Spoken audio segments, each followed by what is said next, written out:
All right, mic Yeah, check, mic check. I seen someone getting twisted about that on Twitter one day because someone was talking about just using their flipper or just like having like the random cards that they can scan with it. Like that's not authentic. It's Who the like, buddy, fuck cares? can you shut the fuck up, you fucking dork? You go and pay for all that authentic gear. Meanwhile, I'll just fucking scan every amiibo possible through here.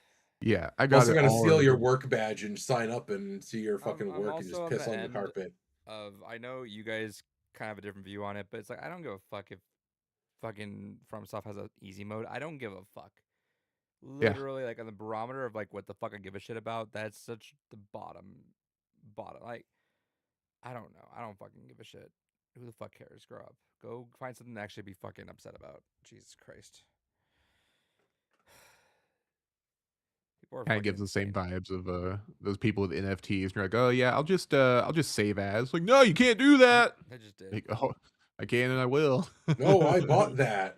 That's my digital asset. Yeah. I have the strings to prove it. Fucking stupid. Uh, it's like I did the that Fall Guys trophy like way back uh when it was fucking up then like hard to get the you had to win 5 times in a row. Uh, and then eventually you were able to cheese it by doing like your own lobbies. Yeah, I bro didn't. found the bot lobbies. Yeah, I don't fucking give a shit. Like, who the fuck cares? Like, I got the trophy the way I did. Not literally my life's not affected if someone else got it just by cheesing it. Who the fuck cares? It's not authentic though. I don't fucking give a shit. Yeah, You People need didn't to grow the work fuck up. for it. You can't have it. you didn't earn it correctly. It's like the funniest fucking achievement shit for that for me is a buddy of mine used my computer when his computer was broken many years ago. And I took it back from him when he was done getting his fix. And he was playing through the Binding of Isaac and just almost got 100% done in the game. I had never touched the game other than I was like, okay, well, maybe I'll install it. Maybe I'll finally try it. You know, he's been having a grand old time with that. I went to install it. I launched it, and Steam was like, "Oh, you got all these achievements, right?" So if you go look at my Steam achievements, I basically have almost every single achievement in Binding of Isaac with a 1 minute playtime, and that's just because it synced over his achievement data to me for some reason. And it's And like, you know what? I never want to someone touch the game again. if someone's triggered by that, grow up, dude. Genuinely get a fucking life. Yeah. Welcome to Blue Reese Podcast, episode number 334. I'm Adrian. That's David. That's Kels. We go on Prove youtube.com it. app rupees. Yeah, prove it. Someone docs David right now. Prove But it's me. we talk about video games on here and whatever else because the world's fucking weird right now, dude. I don't know. I don't get it. What are you talking about? We're great. We're wonderful. Sure. Gas prices are immaculate. Don't ask questions. They're not as high as they used to be, though. So, you know what? Who cares? That's why I keep telling myself too. It's like, man, I remember when they were like $4 a gallon, like for us It's here not. locally. So Can we have another well, I mean, it doesn't matter. I don't pay for gas anymore, but I mean, like, when we were paying pandemic gas prices was a beautiful thing because I still had my Highlander then, and paying $1 a gallon for filling up that fucking beast was a wonderful experience. Being able to fill that thing on $19 was just a grand time. Where did it all go wrong? Where did If only there was something we could point to. even before man, yeah. what caused that though? I don't know. Bats. I thought it was bats in China that caused that. Not even. No, I'm saying even before all that, or just everything. It all points back to Harambe. Second Well, he stole True. it. there's Everything went some down. pretty crucial elections that we just kind of fucked up a little bit there, but we had some opportunities to right the Dude, whip, right, I'm not gonna get. right it. I don't want to really get political on here, but I do want to say I see those stories of Kamala Harris being like, "I'm thinking of running again." I'm like, oh, all right. You know what? Go for it. Maybe second time's the Yeah, charm, you maybe know? second Yeah, time's the charm. Maybe what's for Trump? It was for yeah, Trump. keep trying. Well, I guess that was his third time. Never mind. Right. Keep trying. One Third day you'll time's get the charm. there. No, don't worry Yeah, about third time's the picking charm, just like him. Don't worry about picking the one that the people want the most. It's fine. You're fine. Anyway, video games. Before that, we took a couple weeks off. How y'all Yeah. been? Been good. Yeah. Things and stuff have been happening. Yeah, what you guys been up to the last little bit? Kelsey, you want to go first? Yeah, mine's quick and easy. Been steady. Hit my anniversary at work, so got my vacation re-upped. Adult things, woohoo, woohoo. So that's cool. I think this is like my longest job now. I've been there for 4 years going on, so it's Nice. lit. Nice. What about you? Longest I've been anywhere is 10 years. Sheesh. Yes, and I'll probably never do that again. That was a mistake to be anywhere that long. Unless they're already paying you good and you love it. Fucking hop, you get more money that way. But no, things have been interesting. I'll talk a little bit more about what I've been up to when we talk about games and the ones we've been playing in particular. But yeah, I've just been spiraling. It's been great. Lost it on my boss today. It was a grand old time. Hell yeah. You have to establish yourself as the alpha The in the man. work food chain. That's Yeah. basically what I did. I told them that my skill set is being wasted, and I have no idea why the fuck they bother paying me to show up here. Yeah, you have to Chad Max on them. What do you respond with that, David? I don't know. No, bless his heart. He's a very diplomatic and kind individual. He said, "Yeah, I know it's kind of like I got an old Ferrari in the garage that I can't really take out, and I'm just like the old standard 100,000 miles Toyota that is doing its best." And I'm like, bless your heart. I basically told you I'm leaving the shop the second I get an opportunity to do so, and you're like, "No, things are good. It's fine." I don't know But why. yeah, no, I've just been so tired this last little bit, and so I've been like just very forward with people a lot, like the last little bit. So I understand that. yeah. It just slips. Like, oops, I just said that out loud. But you know what? I think you need to hear that. That's fine. Yeah. Sometimes you Yeah. gotta pop out and show them. Shout out to Drake. I mean, usually that's a bad thing to do at a school is to pop out and show them, but Yeah. That's true. It's a normal thing here in America. Yeah, no, I've been like so exhausted the last like week. It's just like feels like it's just like feel like I'm on the edge every time if one of the kids bugs me, I'm just like, you guys. Fuck you. Yeah, no, like I nuked some grades. There were some grades that went from 95. They went from 95 to 59. Hell I'm yeah. like, Flip that oh, shit. yeah, I'm Flip like, it. yeah, dude. It's been rough. Like, just there's just like this weird thing in the air where some of the kids just like they drag their feet usually after spring break, which makes sense. But like, I've just been tired. I've been doing a lot. I've been going above and beyond for a lot of things. So just seeing that, for like the plays, like one of them almost got canceled, and then they swapped to like a stage read. It was 3 hour stage read, which I'm like, you can't ever Yeah. like that. It would not. I was like, you can't pay me to sit and listen to kids read for 3 hours, like let alone sit like I'm so like Popcorn. they had a whole thing, and I'm like, my kids are up next, and I'm like, they all know, and I'm warned. I've been warned. This is exactly what I'm saying. You guys are on the precipice of like the biggest crash out that you'll ever see, and I'm gonna be petty about it. So don't be the one to tip me over on that, because I am just give me a reason, dude. Give me like there was a times where I'm like, we had like a field trip planned and everything, and then just someone will go, when is that again? It's been written on the board for weeks. And I just stop and just stare at them. They breathe, and yeah. Adrian just fucking loses it. I'm just so just tired, dude. And there was like some they're just like, we've had this assignment for about 4 weeks now, and some of them did nothing. And I'm like, cool, your grade's fucked. Go fix that.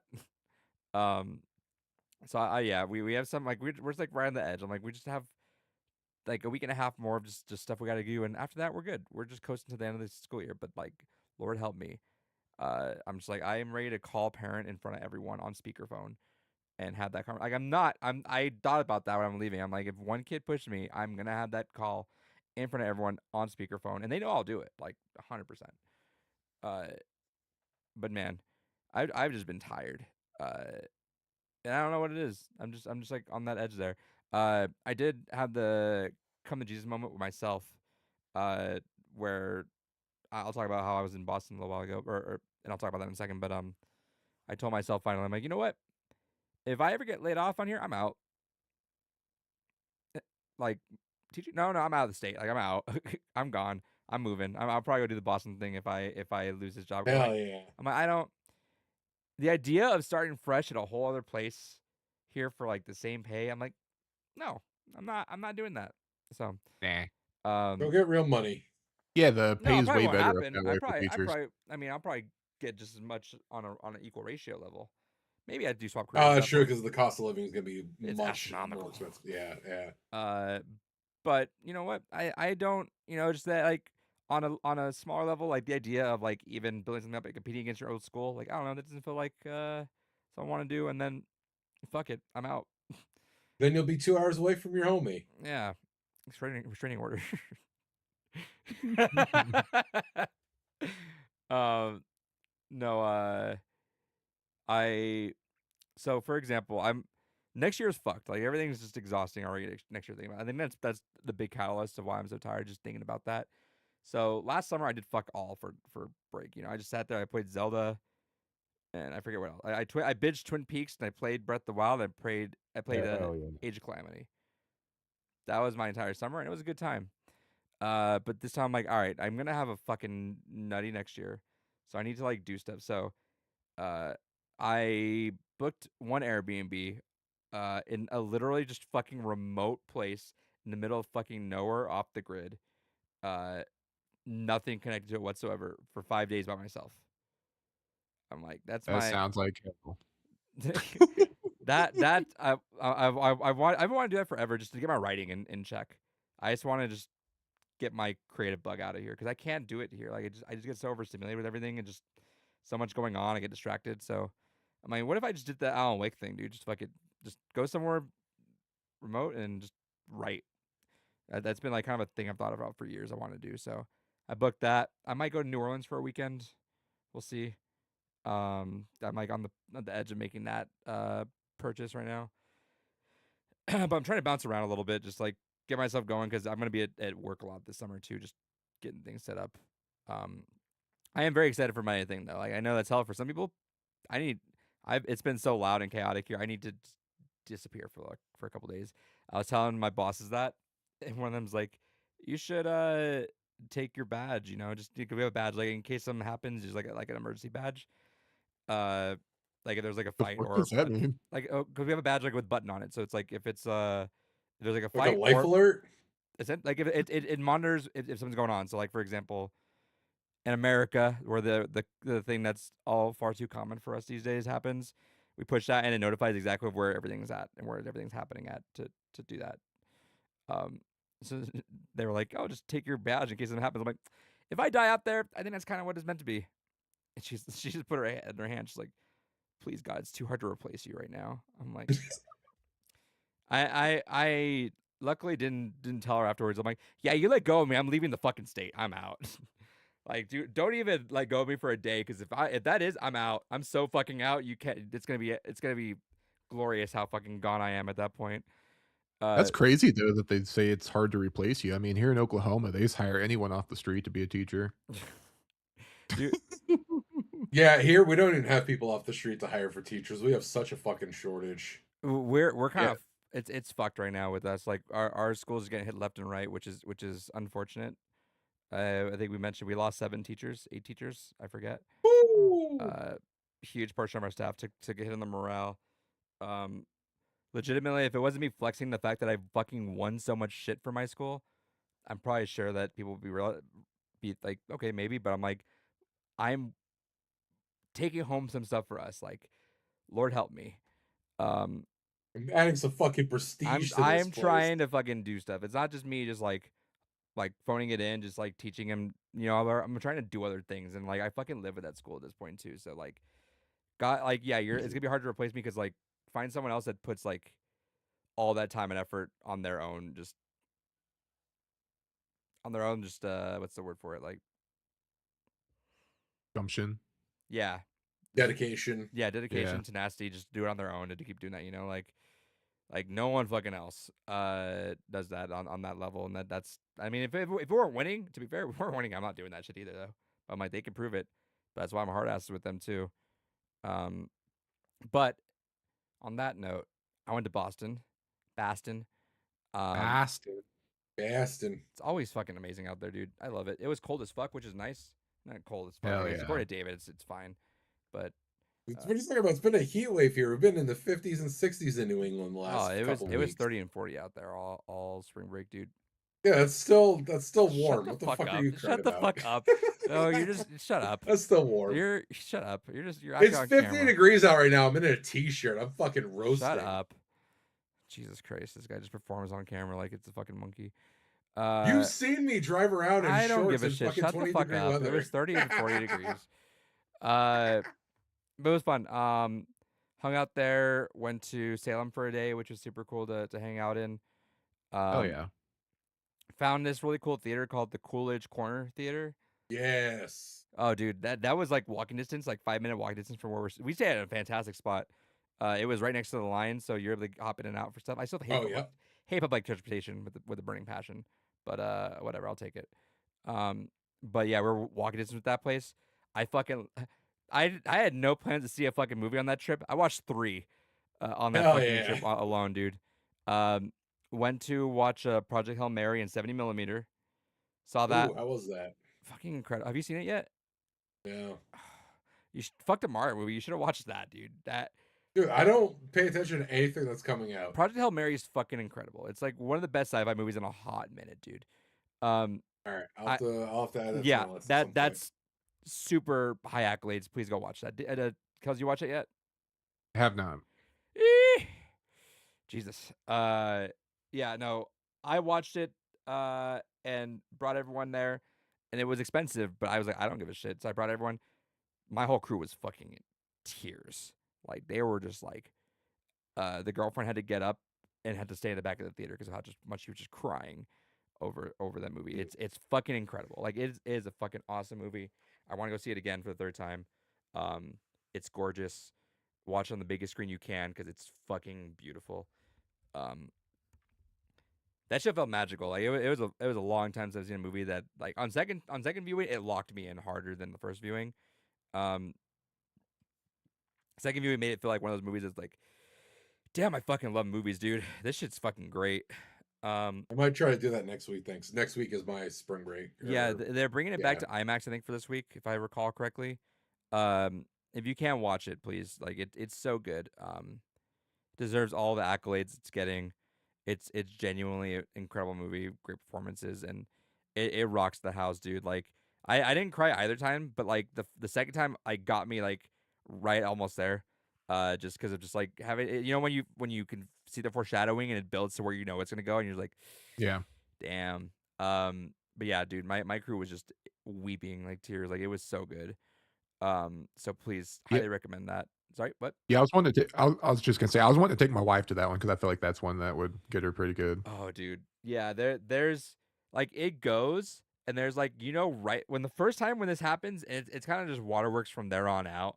Where there's like a line that a character says something that gets everyone, and from there it's just like you're so locked in on this whole thing, and by the end, dude, you're just like it's just gone, dude. It's so good though. It's my movie of the year for sure. It's hard pressed to beat that movie. Yeah, no, it was so good. And 70mm is fucking beautiful. So I watched that.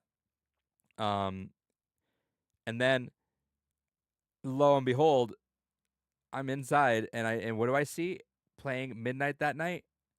Fucking Eraserhead. I'm like, absolutely. Are you fucking kidding me? Oh goddamn! I opened it all over that. Fucking dude. hell! Suddenly the trip was worth it. Like I had fun, but I was like, oh, because we're there for Haley Williams, right? And when I was, and they were the fans, right? I'm like, it was all right. I mean, it was a great show, but like not my thing, but Yeah. that was my thing, dude. And Hmm. I it was late, and obviously because we're 2 hours past or down on that, it was hard to convince everyone to go. I mean, I wasn't convincing anyone. I was like, anyone's welcome. I'm going. I don't give a shit. But whoever wants to go with me, and they're like, have fun. I'm like, say less. Oh man, I would have fucking killed to have seen that in a theater. God damn. They do that apparently pretty often for just Eraserhead. Really? Like, yeah, Interesting. yeah. They do a lot of it's a cool culture, dude. I would be at that. I'd live at that fucking theater. Like that's like immediately if I move that's I want somewhere like in that proximity because they do a lot of midnight like weekend midnight showing. So I saw that. Spoilers for a second. I saw Creep Show the next day Oh hell at yeah. midnight as well, dude. And it's so fun, dude. You get a good sized crowd. Everyone's like laughing and having a good time with it. The theater's very, very, very it's like the old school vibe, but very still clean and fancy. It's just a good ass time, dude. God. Yeah, this place that you're talking about, I looked it up. It reminds me exactly of that place in Kansas City I went to that I was telling you about. Yeah. They Oh, actually cool. just did Fire Walk with Me, and they're doing season 3. Yeah. Ooh. You'd get like immediately I said fuck everything. I don't give a shit about my sleep schedule. I don't give a fuck. I'm there. A Razorhead at midnight? Hell yes, dude. Yeah. Man. Um I hold might on. have to swing down there next time they're doing Eraserhead. It'll be by myself. My wife fucking hates that film, but They did The Room a couple days ago, and I kind of joked a little. I was like, would you be opposed if I flew to Boston for a day to watch that? She's like, if you can do whatever the fuck you want. Hold up, let me see something because I do want to add a detail that I don't want to share on stream as per usual. David, open up the stream real quick. Okay, let me know when it's up. Yeah, it's up. All right, I'm gonna mute myself. I'm gonna keep talking. Oh, hold on. Nope. Yep. Yeah. Eventually. There we go. I hear you on Root. I don't hear you on the stream. To the audience out there, give me about 30 seconds to share more details.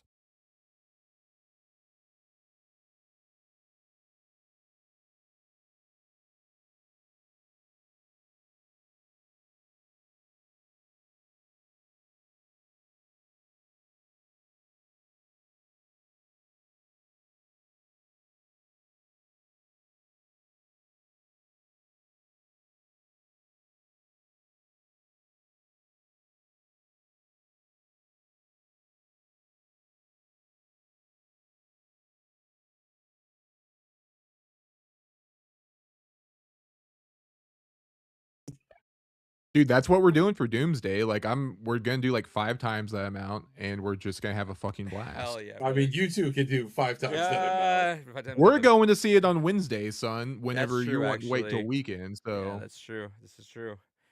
But that's a cool ass theater, dude. Like, so they also have a membership, David, and they have classes there too. So you could take like a 5 to 6 week class, and like there's seminars and movies that play and everything. Which yeah, this is literally just the Boston version of the place I went. It's so fucking funny. That's so cool. the I coolest love that theaters are like there's that, dude. Like, yeah, I really love these like little independent style movie theaters. and it's a multi-screen If I had the one money. cool too, which is cool, right? Like we have a couple local ones, but they're like one screeners. This one's like a multiplex still, which is super cool. Yeah, I don't even have any of those. I have a local one. They only show like classic stuff, and they have like I think 2 or 3. But the one in Kansas City, they had 4. I think it was 4 screens, and 2 of them were like smaller screens, and 2 of them were like the full size big normal screens. Yeah, here we'll do there's a couple little theaters here, and they'll do in the spring and in the summer they'll rotate through some classic films. Like my wife's really pissed that she missed out on them doing The Mummy, but she got to take home some of the posters for that, so she was at least feeling vindicated that she got some posters for The Mummy. But yeah, Well, we don't. actually, I do have a spot that's like a single screen because it's like they use it as like a concert hall as well, but it's a single screen, and they'll show like usually it's like old anime or just like old westerns and stuff there, and they have like custom Interesting posters for it. combination. It really is. Like one week it's Fistful of Dollars, next week it's Cowboy Bebop. It's like all right, what are we doing here? So I mean, it kind of matches, but not really. So for example, they play a bunch of just random stuff out there. So like,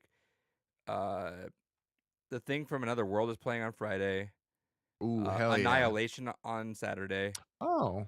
Oh, so wait, that's not random. They're just doing fucking cosmic horror. Body Snatchers on the next Friday. Alien Yeah. Director's Cut Saturday. The Day of the Triffids is a free screening at midnight. The Evil Dead. Yep. Wicked VHS presents Evil Dead 2. Darkman. Yeah, let's go for Evil Dead 2. I'm down. Darkman, Army of Darkness, A Simple Plan. Oh, hey, Wait. David, here you go. On Saturday, May 16th, Slow Burn Shoot an Indie Wrestling Story. Hell yeah. Nice. The Gift. On Friday. Wait, a bunch of Sam Raimi now? On Friday. Yeah, actually, yeah, no, that is the trend. We got Darkman next. Yeah. Well, he said that already. He said Darkman. Yeah. Oh. Friday, May 22nd is going to be a double feature of Evil Dead and Evil Dead Rise. Hell yeah. Friday, May 23rd is Doctor Strange: Multiverse of Madness. Yeah, it is Sam Raimi. Except here's our break. 529 The Room. Damn it. And then the last two are Drag Me to Hell and Send Help. Well, they didn't even do his best one. I like his Western one, the Quick, Fast, and the Dead. I love that movie. I haven't seen that in a long time. That's like one of my favorites. Oh man, but it's such a cool theater. But yeah, dude, Eraserhead. That made my they had a sticker that said "I saw Eraserhead here." They had That's sick. oh I actually. love that. Damn, I'm so mad I didn't pick up merch at the one I went to now. Yeah, no, dude. Since they're very open about being like, hey, we don't have that much money, so we're kind of going off just like how much we get. And so I dumped a lot of money on just merch. Yeah, we bought so much drinks and food there at the one that we went to. There's a tote, but check this. I saw this. I'm like, yeah, bought, sold. I don't care about the price. Oh hell yeah! That's awesome. Yeah, no, I don't give a fuck how much. I don't give a shit. Just scan my card. Fuck it. But yeah, no, I bought a bunch of shit. I was so jazzed to be there. It was so cool. So yeah, no, I went from like, yeah, I wasn't gonna see anything on there to like 3 movies. Yeah, boom, boom, no questions asked. Yeah, I'm a member here now. I kind of wanted a membership. But yeah, no, if I move, that's the place I'm at, dude. I don't give a shit. Fuck it. Yeah, I'd come back for that. That's exactly what I told my wife too. I was like, oh my god, if I lived here, this would be a fucking problem. This place is heaven. Yeah, absolutely, dude. And because that movie theater, they also had a dive bar down below that was all like blockbuster, like 80s, 90s theme. I'm so there. Yeah, it was like that's pretty sweet. Yeah, you go grab the game off the rack that you wanted to play and just go sit at a fucking area and play. That's so cool. Fuck yeah. Grab drinks. Oh, fucking sick. Yeah, it's cinema. And did you hear like was it Gen Z has like they're actually performing little by little more, going to the theaters and all that? I'm like, we're doing the stuff, guys. We're getting there. Well, I mean, the 90s are kind of coming back. I mean, new metal's been a big thing coming back. That's what I'm saying, dude. We're gonna have that turning point. People are saying, I mean, new metal could have stayed in the past, but that's fine. No, sir. Fuck you. New metal's like shit. Now, I want to show something. I'm not gonna really show off what I got. I mean, I got a handful of things, but I don't really care too much to go grab all of it. But I'm just gonna cut ahead. I did get something in Salem. Never thought I'd get this. This was weird, but I saw this. Asked how much it was, and it was $50. I'm like, oh, yeah, no, hell yeah. Drunken Witch. I got a first print copy of In Cold Blood. Let's go. By Truman Capote, dude. It's like I read that print, which is so fucking crazy to me. I read that as like an 8th grader. I thought that was kind of crazy that they let me do that. Fucking wild, brother. Yeah. Holy shit. The prose. We had our school library. The prose is already like super complicated. Like I was trying to teach it to like 11, 12 graders. It was really kind of tough to get through. But yeah, as a fucking 8th grader, Jesus. But yeah, dude, we're just me and the homie were vibing with the owner there who did some movies before, while the girls got their tarot readings. Yeah, I mean, it was the boys are talking movies, the girls doing tarot. Like that's fine, right? But the guy was telling me, he likes to go around to obviously like a bunch of like yard sales, thrifts, whatever, to get a bunch of stuff for his shop too, right? Goes to a yard sale, sees a bunch of hardback Stephen King books, like priced at like $3 each, and he just says, "Hey, can I give you $20 for the whole lot?" It's like, "Yeah, sure, okay, cool, $20 for the whole Salem's lot." Woo. Yeah. Bottom. Okay, now guess what? Goes through one of them, Stephen King signature. Of course. I was about to say like probably first editions or like rare copies with signature. Yeah, Yeah. signature. He got it. He went on his friend group because they're diehard Stephen King fans on there, and they're all Yeah. like, "Yep, no, that's his signature." Like they were inspecting the fuck out of it. Sold it for $450. Nice. I'm like, "Yep, Hell dude, yeah. hell yeah, dude." He had a lot of Stephen King stuff there too, which is why he was talking about that. Yeah, those are some of my most valuable books in my collection. Is a lot of my old. I hope he doesn't come out to be a first-person fucking Stephen King weirdo. stuff. What do you mean, He's you know already what? known to be a weirdo. What the Yeah. fuck are you talking about? Come out to be a weirdo. Neil Gaiman style weirdo. Fair. Where I feel like we get there little by little, like, with all the Epstein stuff. I'm like, just I feel like the fact that he at least had a wife to kind of wrangle him during his cocaine binges makes it a little bit better, but yeah, I'm just like, just hold on, buddy. Just don't do it. Just don't have done anything. I guess again, doesn't matter at this point. He's already done what he's done. Yeah. Please don't diddle anyone. Please don't diddle anyone. Please don't Yeah, have as deals lo- with anyone. yeah. Yeah. But yeah, no, I did all that. Yeah, it was a good time though. And then again, so there was one night where the boys want to hang out and the girls want to have the girls went to like a fancy dinner somewhere, and so what do the boys do? We go see Steve-O. So me and homie like went on one. Yeah, dude. Yeah, me and homie went on like one side of the town to go watch Steve-O staple his nuts and get tattoos. And the Did girls he had, do it? Did he staple his nuts to his thigh? he did that in a past thing. He did get Ah. tattoos all over. To be fair, it was my first Steve-O show, so I had a good time. He was kind of disappointed because I guess his last show was crazier. I'm like, he's getting older. He's like, yeah, but even for like 3 years ago, it was like a lot more crazy. And we think it was. I guess the theory is that he was doubling down doing the breast implants for this show, and because he backed out, he had to kind of like figure out what else he was gonna do for his shtick. But he got a bunch of tattoos everywhere. He got a dick tattooed on his face. He got that like the test dummy like sign, that circle. Yep. He had that tattooed here, here, here, and then 2 on his balls. He kept like trying to demolish this fucking electric car until it was like flat as a fucking pancake. He just kept trying to fucking destroy it. Eventually it worked out. Eventually it was gone. But I had fun still. It was a good time. Like paying your local crackhead just do crazy shit. Hey, bro, try to do a backflip until you can. Yeah, it's basically what it sounds like. It's just I just want to see someone crash out. That's what bum fights was. Yeah. Here's a bottle of vodka for each of you, and now start fighting. I remember watching something about bum fights where they were complaining, but the guy's like, "I'm friends with them, dude." Like straight up, like that was something we always did. Just hang out, and they just asked us if we can give them alcohol, and they just want to do stuff. And I was like, why not? Well, did you ever watch the Dr. Phil interview with that guy? Yeah. He went on dressed as Dr. Phil, like Yeah, shaved his pissed him head and off, yeah. everything. Dr. Phil's not a good person either, though. Fuck that guy. No, well, Yeah, that was fuck his whole Dr. thing. Phil. That was Yeah. his whole thing. It was because Dr. Phil was telling him that, like, oh, you're taking advantage of these What fellas. the fuck are you doing He's on like- your show? He's like, what are you doing? Yeah, you're doing the same to me. I don't want to talk to this guy. He's talking too much sense. Yeah. Like, fuck off. Don't you turn this back on me. Yeah. I'm not the bad guy. Okay. Okay. I have a doctorate. You drink vodka from your asshole. Go away. But yeah, and then the Haley Williams show was cool. Hell yeah. Good time, solid time. Had a really good time out there. Definitely want to go back there again. Like that city is just Not definitely a hard time. what? Not a hard time. Nope, soft time. Yeah, it's a Paramore song. Yeah, I wouldn't know. I know Wife Misery would have caught Business. that reference and had fun with that. I just know Misery Business. They didn't play it either. That's like the free bird for her. Just no, fuck you. I'm not playing that. She didn't for a while because she hates like that lyric. Once a whore, nothing more. She's like, I was 16 when I wrote that. I don't like that lyric anymore. So I guess whenever she plays it live, she lets the crowd sing that part, which is fair. Imagine like Cool. the thing that you wrote when you were 16 is just still popular, and you're like, that was cringy, guys. Get over it. You know what? Shout outs to people that grow and change with time. Shout outs to those people. Yeah, it could Yeah, be. a lot of the bands I listen to don't play their old music talking about killing people with chainsaws, and really bums me out, man. Eminem.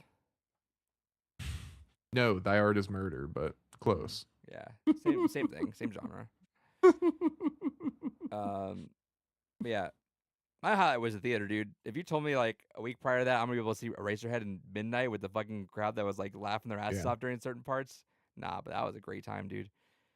He's me for real. Yeah, dude. I'm One glad. I'm day. glad David was on that level. That it's like, oh yeah, I don't give a shit how tired I am. I got the strongest second win of my life. Razorhead Oh, at midnight. 1000%. If it's within a manageable distance for me, I'm there regardless. Yep. I don't give a shit.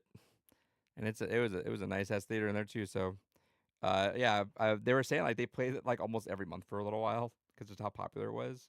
That's a hell of that's a perfect movie to watch at midnight with a bunch of people. Yeah. And every time they would just have a bunch of new people that were watching it first time. They're like, all right, cool, enjoy. I can't imagine that'd be my first time watching Eraserhead. So good though. Yeah, that was that.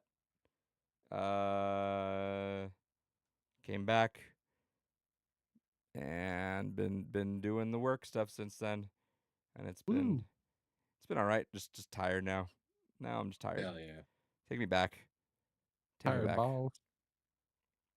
Anyway, with all that said, let's talk. I know David's been itching to talk about what he played, so let's get through it. And I'll start you off, David. What'd you play this past? Hell yeah. So, Pokemon Champions has come out. And I was preparing for that pretty hard. And some buddies I used to work with reached out to me and they're like, hey, we're going to start getting into this too. So I'm like, cool.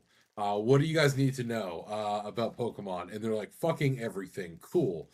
So I actually hilariously still even have my weird manifesto notes pulled up here where I have 17 pages of whiteboard documentation on how to basically play competitive Pokemon. And I helped them all build their teams, trade them over what they needed. That's interesting. And I also don't know, but my friend Nick very much knows how to. So I've been freeballing it. I'm gonna jump in because I know you're gonna talk a lot more about this, but I want to jump in for a second and that's say because I showed him. He was like, "Show me your party," and so I showed him my party. He's like, "Actually, you're kind of cooking here. It's actually not bad. Like, yeah, make your adjustments where you can. But it's not a bad team. So let me list off. Just make sure if you can double confirm on that. right, I'll list you off. I don't know if you want the moves or anything, but I'll give you the highlights to start. I'll tell you the Mons. Yeah. Tyranitar, Feraligatr, Meganium, Arcanine, Drampa, and Sylveon. Yeah, you're not too far off. It sounds like you got a good basically you have a good fantasy core set up. Steel Fairy, Dragon are kind of hiding in there. And it sounds like you might be trying to go for a sand setup as well. So you got a pretty interesting core there. Yeah, I don't know what I'm doing. I'm just knowing I'm trying my hardest sometimes. Like, I was like, I like these Pokemon, and this kind of makes sense, right? And I call it gimmicks. I know they're strategies, but they're gimmicks because I was telling him like, hey, do people at higher ranks? He's already a master. He's like, do people at higher ranks like do all these gimmicks? He's like, well, they're not gimmicks, but yes. I'm like, they're gimmicks to me. I've been playing NPCs in Pokemon for 30 years. What do you know? mean by whenever you say gimmicks? Are you talking about like held items or Whenever they do, I think he's talking about like win conditions. So like sand whenever or no. Whenever they do like Calm Mind 5 times in a row, or oh, you mean basic setup moves? Yes, that's literally That's what called I'm the saying. setup sweep. That's what I'm saying. yeah, To me, not they're just gimmicks. spamming Earthquake every time. Yeah, that's what I'm saying. To me, they're gimmicks because the NPCs don't do that. I'm playing for 30 years. Right, and that's something that I had to like kind of figure out whenever I first started diving into Pokemon because I think Pokemon Y was like my first like actual time I dove in. I played a bunch of online tournaments and stuff through that, and that was like a kind of a culture shock for me because like I did kind of understand like okay, you need moves to balance, you need the certain status effectors, blah blah blah. But then you get into online, you're like, oh shit, I need someone that knows Stealth Rock. I need someone that can come in this situation and hit off the jump, blah, blah. And there's just like a lot of different situational stuff that comes up, especially once you throw items into the mix, I feel like. Yes. Like, you'll know when to bring in someone that's scarfed or when to bring in someone that has a claw on and shit like that. Yeah, and that's what's been very fascinating with Champions is this is the lowest power level that Pokemon has ever really had in competitive. Because so how big is the Pokédex for Champions? Because it's not the full one, right? No, they'll never have a full Pokédex again, and it's gonna rotate every season. But it's like 200 some odd Pokemon that they have. But what's really wild is that they've massively cut the items that are available. Mm. So like all of the VGC staples, like assault vest, choice band, Mhm. uh, uh, the choice specs, like Like Quick all Claw. of the just life orb, all of the go-tos you would expect to basically see in VGC are all gone. It's all just like the super basic, like, Mhm. the mystic water or the equivalent for whatever type, where it's like increase this one damage type by 20%. Here's all the berries that do random one-time shit. Here's like a choice scarf so you can be a little bit faster, but like it's the lowest fucking power level that's ever happened. So many Pokemon that are even within like non-legendaries considered the best got like nerfed to oblivion, but are still really good. Like Incineroar got insanely nerfed. He's missing like 3 attacks that he used to have, and it's still just like a guaranteed pick because of how good and useful he is. I'm over here like It's a Beedrill. Who the fuck cares? Oh, that's why you're using Beedrill. yes, And and see that okay. I don't know, like that's one of the things that probably pissed me off about the game the most is just kind of like the limited items and limited mons. Because that was the big thing I had fun with for competitive is like you could really build your team and it depends. Like if you're playing online for like Schmogon, like Yeah, different brackets and shit like that. But I mean, my team was it's the team that I picked because I liked the team and I made it work the way it was supposed to. well, It that's just why it's actually like weirdly fascinating, because this is the only time that like all 4 weather types have been viable, and Mhm. there are people that have just been running monotype teams and actually getting to master with it. So like this is the one time where like literally you can just play with whatever is your favorite, and as long as you're getting consistent win streaks here and there, you're gonna rank up and you're Yeah, gonna do no, well in the I would say game. I'm actually favorite out glad of it's not as 200. overwhelming to people like me who don't know what the fuck they're doing. So it's a good stepping stone. But to what David was saying, shout out to Sigma. Uh, Yeah, I saw him grinding it too. he went for all ghosts because he had. If you're listening, buddy, I'm so sorry. A little cringy, but he has a Gengar that he named after his like high school crush, Oof. which is like, hey, do your thing, dude. I always give my Pokemon like telenovela names. Hell I yeah, like all that. I right. always think it's funny. Like Um, Rodrigo, Eduardo. but I mean, more Esteban. power to Sigma. But he's like determined. He was determined to go for all ghost. He's like, yeah, it fucked me up sometimes, but he grinded through and got to master with that, which is that's cool. I fuck with that. Hell yeah. I like the limited pool actually. It's a lot more manageable and a lot easier to learn than if it was you spam it with everyone. And I imagine, I mean, depending on the game, right? I imagine there's a day where it's almost a full Pokedex, but just does not let you use everyone. It's just a matter of limited pools. No, I Yeah, that mean makes sense. Just VGC have has bans or always had pools. limited pools. So I mean, Mm, it's just this is the only time that items have been this limited. interesting. Because from VGC, they've always done what's called like regulations, where only certain Pokemon are allowed within a certain regulation type. So proper VGC, there's only ever been like 2 to like 300 Pokemon that are ever allowed to run at a time. But the caveat has always been like every item that's available in the game has always been usable. This is like the lowest power level pool that we've ever had for items in VGC, which is fucking wild. Mm. And it's part of what's been allowing so much creativity, because like is really just depending on you getting good with the Pokemon and just figuring out how they function within your team. I ended up running a sand team, and I've gone through 2 iterations of it so far. I did a 2 days ago. I did a big switch over of half my Pokemon for it, and I'm almost at Master Ball rank. I'm at Ultra Ball 1, due for a rank up here in a second, providing I win my next couple games. But it's been a wild, fun fucking ride. Um, Matches are quick. Matches are quick. I got my first turn 1 forfeit from an opponent, which was a hilarious thing that I sadly didn't get to. The 30-second capture on the Switch didn't get all of it. But it's wild how much anything can be viable. Like there are times where I'm going against Sun teams and easily spanking them, but then there's like this one person that I was like, this weird niche little fucking Pokemon that no one gave a shit about. Cool, I'm actually using them. Like I've actually come across people using fucking Light Orb Pikachu, and that I've actually struggled against because they've designed their team so well around it. And it's just hilarious how much variety there is in the team creation right now, because of how just weak the power level is for it. It's such a fun time for Pokemon right now. I was gonna say it's such a it is a but not in that game. It's such a weird time for Pokemon in general. I've never been like this inundated with Pokemon stuff ever. I don't Yeah, think. but no Pokken tournament too. What the fuck? Right? Yeah, where is Pokken, you cowards? I'm like Piece of I'm shit, dude. still repping some packs on the Pokemon TCG pocket. Same. I had Pokopia still kind of going.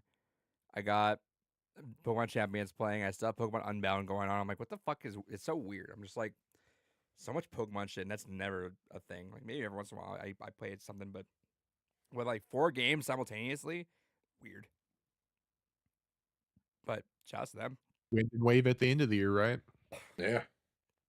It's true. Kels, how you been playing the game? You enjoying it? I haven't been playing Champions at all. Bad day. Yeah, no, I'm just completely unplugged from Pokemon at this point. I don't know. I just don't have fun with the games anymore. They're just not That's my fair. cup of tea. Maybe when Wind and Wave come out, I'll try it and see if it's hot shit or not. But if it is, cool. I'd love to get back into it. Just like I don't know. Ever since Sun and Moon, I've had such a huge problem getting into the games. I don't know what it is. I can't really put my finger on it.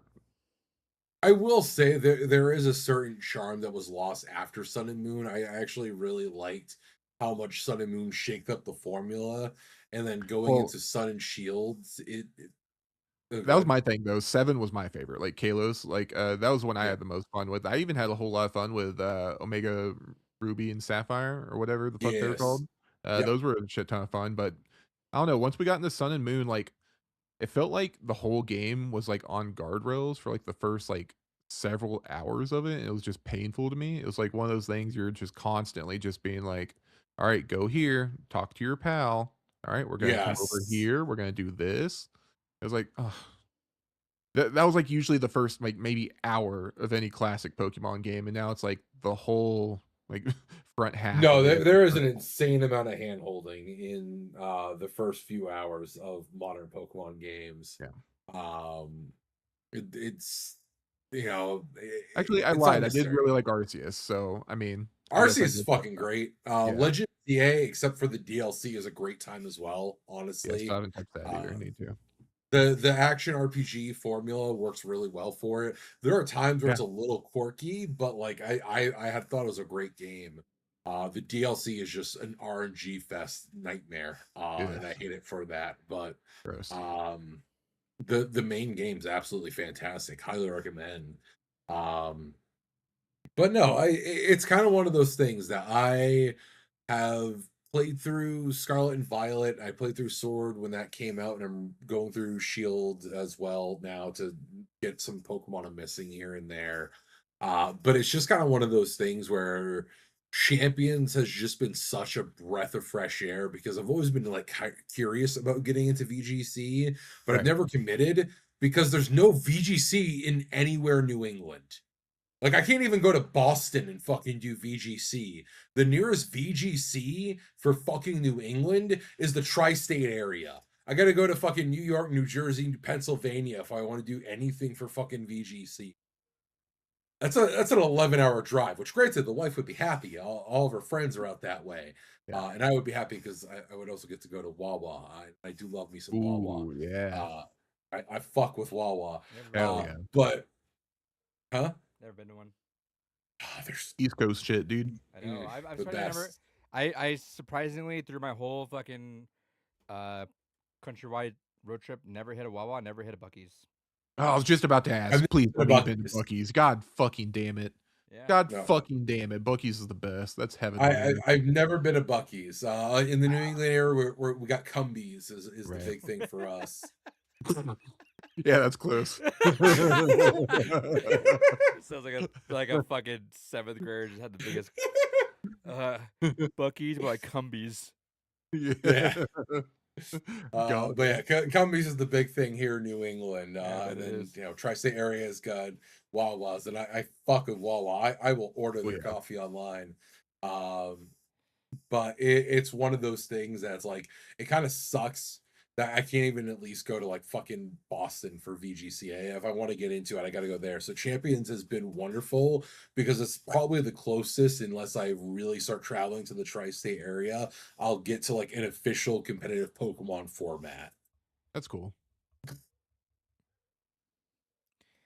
Interesting. Hell yeah! So But that's all yeah, I've been playing. yeah. So I've just been playing a shit ton of Crimson Desert still. Hell yeah! How I many gotta hours pee do I have in while you that talk right now? about that. Yeah, I'm at 64 and a half hours so far. Game's fucking awesome. Game's so sick.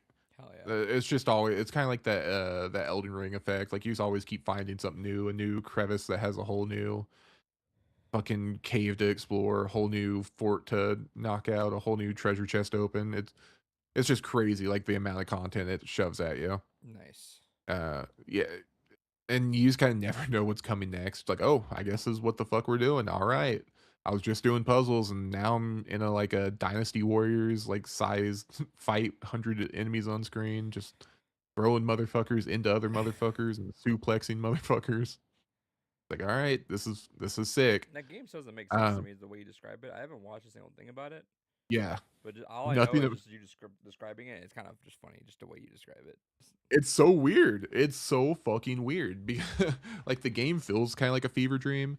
But I was yapping with a buddy about it, and so it's a Korean developer, and I always feel like the Korean like take on medieval fantasy is so fucking funny because it goes from classic like medieval fantasy, and then all of a sudden it's like, oh shit, we're doing steampunk now. Oh shit, we're doing this now. Oh shit, there's samurai. Like Oh yeah, what's going? Why do people have guns? What are we doing? that's sick. and that and that's kind of what Crimson Desert is. Like you start off and you're like, oh, this is the medieval town. There are peasants here. There's bums hanging out with the donkeys and the pigs and the mud pin. And then next thing you know, like 40 hours into the game, you see a train. You're like, huh, that's weird. And then after that, like you arrive upon a town with like mecha uh, suits, like mining, and you're like, oh, so that's what we're doing now. And then next thing there's a fucking drag, and you're like, oh, okay. Yeah, it's just like the Korean like story like telling and like that whole genre is so weird. I don't know. I was just like Korean medieval fantasy and their shit's so crazy, but I love it. It's like it feels like it shouldn't work, but it does. And that's what like every like twist and turn in this game, it always feels like, God damn it, this shouldn't work, but somehow it fucking does, and I'm here for it. It's one of those games that it's always throwing something new at you, but it's not like ever wasted. I feel like it always comes back up. Like something happens later where it's like, oh yeah, remember that? It's back, it's relevant, and it's being done again. You may not like it, but you're doing it. But usually it's pretty cool. Nice. The game's fun though. Been a whole lot of fun. I've got my I don't know. It's sometimes cheesy though. Oh, did I get my money out of it per time played? But I mean, I'm closing in on the 70 hours, and I think I paid the $69 for it, so I feel like it's worth it. It's been a lot of fun. Yeah, no, I don't do Uh, that metric. I usually don't, but it's kind of like at the bare minimum. It's like, hey, I put a lot of time in this game. I've had a lot of fun playing it. I've got my worth out of it. I'm happy. Yeah. Nice. That's all I've been playing. I just mentioned everything I was playing. I'm kind of in a weird spot where I don't know if I want to start something brand new. Like, I still got to go through and finish like the last 2 super bosses in Expedition 33. I don't know if I'm ever gonna do that at this point because Mm. I'm just so far distance from it. I have to like reset and get my timing back all down. But I don't know. Again, I'm not gonna show it. Spoilers. I got Red Dead on Switch for like $20. I'm like, maybe Oh, that's hell something yeah. I might want to. I don't know. I'm just in a weird funk. I'm like, I don't know what I want to play. I want not gonna update off the backlog, but It is I kind of like a weird lull right now, right? Like, I don't think there's like anything too noteworthy coming out. mm, nope. So yeah, it's in a weird spot trying to figure that out.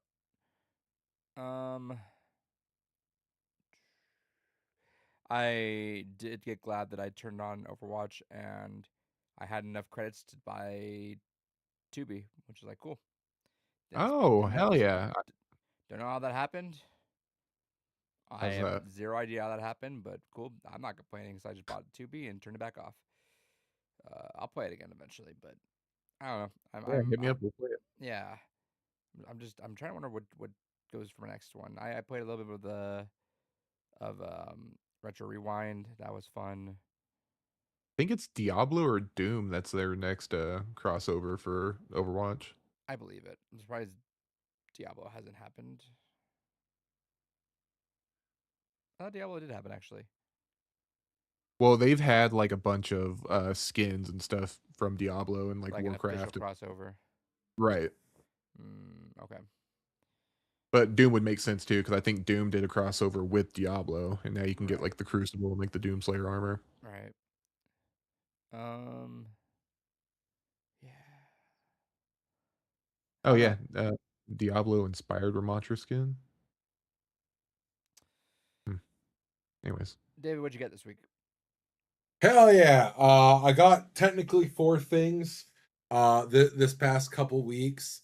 So I sent y'all a text message about it. The wife came home with kittens.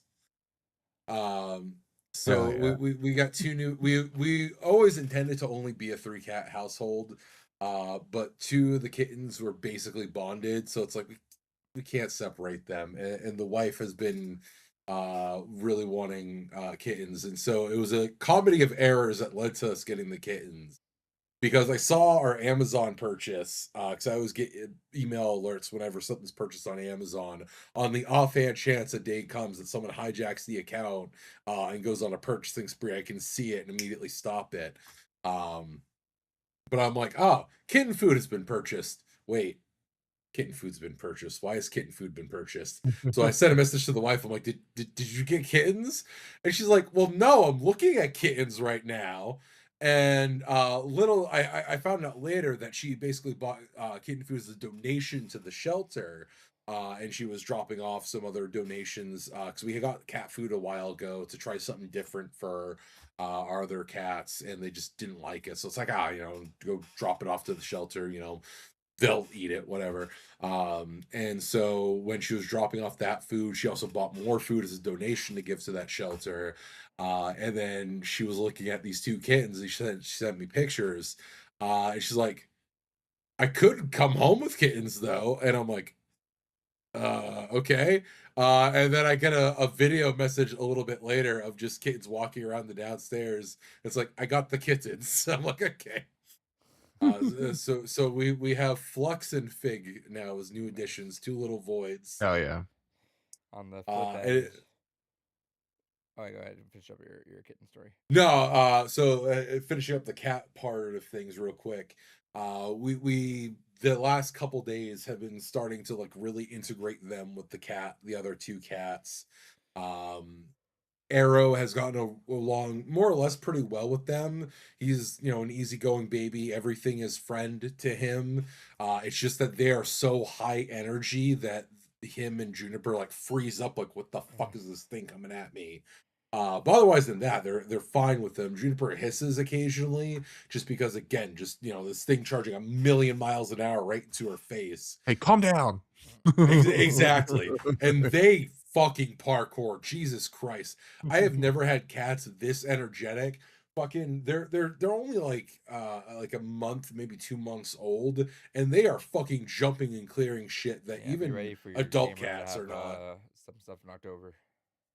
No, we've already said that once we start letting them roam the house, or at least for a few, until they're at least a year old, we're probably keeping my office door closed. I always keep it closed, even with adult cats. Juniper and Arrow are very good, so I've never had to worry about it that much. But with new cats, that might be a problem. I don't know how. Still, I had a really nice monitor that I used for the podcast before. The girlfriend let me borrow her ultra wide because this is not my ultra wide. It's supposed to be just like a test, Like, she's like, just try it Yeah. out for a little while and see how you like it. I'll see. So I was like, all right, well, I'm replacing my middle monitor. So I was like, I'll give you the fancy monitor that I had, the one that's like, if I'm gaming, it's like however many hertz I can get out of it, like it's max hertz, Right. whatever. So I was like, all right, well, I'll put that in your room. And when she's like, the cat's knocked it over. I'm like, the fuck did the cats knock it over? Like, it's like a really sturdy stand. She's like, well, it's not working. I'm like, what do you mean? And so I went in there, and yeah, it definitely got knocked over. I'm like, what the fuck? So very rarely do I leave this door open for the cats, and if I'm there, if I'm like monitoring shit, because I just don't trust them. Yep. Nope. 0%. No, luckily, Juniper's been the only cat that I've had issues with, in the sense that like she likes chewing wires. Although now we got 3 cats that do that, Yep, because they're gonna chew when wires. when the kittens were roaming around in the bedroom, because I have hard wire going through the whole house. Adrian got to see a little bit of that when he came up last How the time. fuck is the internet down? And that's basically what was happening. Is we were looking over, and there's just the cats laying on the floor chewing the fucking Ethernet cable. It's like, can you not fucking do that? We Uh, need internet. on the flip side, Yeah. the 4 oranges that along with the mama that Chloe's been fostering, they're still there, but our friend decided to adopt 2 of them. So Aw. Nice. he picked his 2. Cause yeah, they're all so sweet. They all get along. We kind of feel bad because like the boys, there's 3 boys and a girl. The girl's like, leave me alone. I don't want to deal with anyone. She just naps all day. She's like, I don't want to sleep with anyone. Like, just leave me alone. But the 3 boys kind of get along, so it's kind of a bummer that we're gonna separate 2 of them. But I'm glad the 2 Yeah. bonded are there. But dude, one of the boys that he got he's gonna be a fucking big boy, dude. He is over 2 pounds already. Oh shit! All Yeah, right. no, he was the first one out. He was eating regular food like weeks ago. He's outpacing his brother and sister by almost a pound already. Like he's gonna be the biggest boy. So our friend There picked might up be some Maine Coon in there. yeah, our friend picked up the fat boy and the weird boy. There's still the hyper energetic boy and then the very sleepy girl that are waiting to figure out homes for it. So we'll see how that works out. But yeah, no, it's been a life full of kittens. That's for sure. Hell yeah. Hell yeah. They fucking rambunctious, man. I forgot what it was like having kittens. God damn. The mom is like grateful every time a human walks in, just because she's like, thank God. A break. Deal with it for a bit. I'm gonna go eat. Yeah. What else did you get, David? Hell yeah. All right. So other than kittens, I got this beautiful Blu-ray, Over the Garden Wall. Came out on Blu-ray, so I picked that Hell up. yeah. Highly recommend. Phenomenal little short series. And then the last thing I got, I continue to be a hypocrite in certain aspects, but you know, I kind of had this realization: I'm never gonna want to travel with my current laptop, because even when I bought my I thought you were gonna say laptop, your current wife. I'm like, what the? That's fucked up. What the fuck? I'm really a hypocrite, you know. No, I'm never gonna want to travel with my laptop, because even when I bought my laptop, it was a $3.5 grand laptop that technically I got as an under the table work bribe. But if I were to basically get the same laptop that I have now spec'd out again, it'd be like $5 grand with how much RAM costs right now. So I'm like, I kind of want a decent travel laptop, and a laptop that I can just kind of bung around the house with, because I'm too paranoid of anything happening to my main laptop. So I went back and forth on what to do about a new laptop, and I saw some reviews of a laptop, and I was like, maybe if I pick up a thermal pad, it wouldn't be too terrible. And so I got myself the MacBook Neo. Nice. And I got myself a thermal pad to throw into it. And first and foremost, I will say 100%, if you decide to get a MacBook Neo, get a fucking thermal pad for it. I did some tests, and even with my own testing, I got like a 17% performance increase just throwing a fucking thermal pad in there. And yeah, easily the best fucking laptop to price ratio you can get on the market right How much is now. it? $500? Yeah, if you get the very, very base model, it's $500. Again, if you get the student discount, which they don't check or verify in any way, shape, or form, you can get it for like 400. I got the step up because of the fact that one of the step up does come with a slightly larger hard drive, but also comes with higher clock RAM, which is what I cared about. It also has fucking Touch ID, and I don't give a fuck about that. How I much will was it? never fucking use that. It's $500 with the student discount for the higher up model. That's not bad. Congratulations on your Yeah. education. Yeah. I mean, I always laugh because Working like at now that school. I have, yeah, exactly. Like now I actually have a school email address. So Yep. the day someone asks me like, "Oh, fucking provide a school email," I'm like, "Fuck you, asshole! I work at one now. Here you go." Mhm. But no, it's yeah, no, it's again, it's not a phenomenal laptop in the sense of like, yeah, obviously my fucking framework that has 64 gigs of DDR5 RAM and fucking a hex core processor that does up to 12 threads. Yeah, it fucking trounces what this is. But for $500, this laptop's phenomenal. Oh, yeah. Putting into perspective of what it's spec'd for, you cannot buy a better. It's same thing with the M4 Mac Mini. Weird Mac is just on that, huh? Never would Yeah, thought it's Apple be the weird that one that the price conscientious stuff. yeah, Apple somehow has turned it around and become the kings of like the budget computers. Because I will still say to this moment, getting the M4 Mac Mini, the base model, not with any of the upgrades, just getting the base M4 Mac Mini and the MacBook Neo are the best price to performance you can get for a computer right now. Yeah. And that is someone that fucking hates Mac. We Not as much as Windows. I fucking have a visceral hatred of Windows, but we because we did pretty well in the film stuff again. They hit me up again. They're like, all right, what do you want? I'm like, give me 3 more Mac Minis. Just keep stacking them up. Yeah. I guess we'll keep doing this. Like even the Airs that are coming out now aren't terrible, but they gotta work on the cooling. That's the worst part of it right now. The MacBook Airs could get so much more performance if they just did the bare minimum to actually fucking cool them.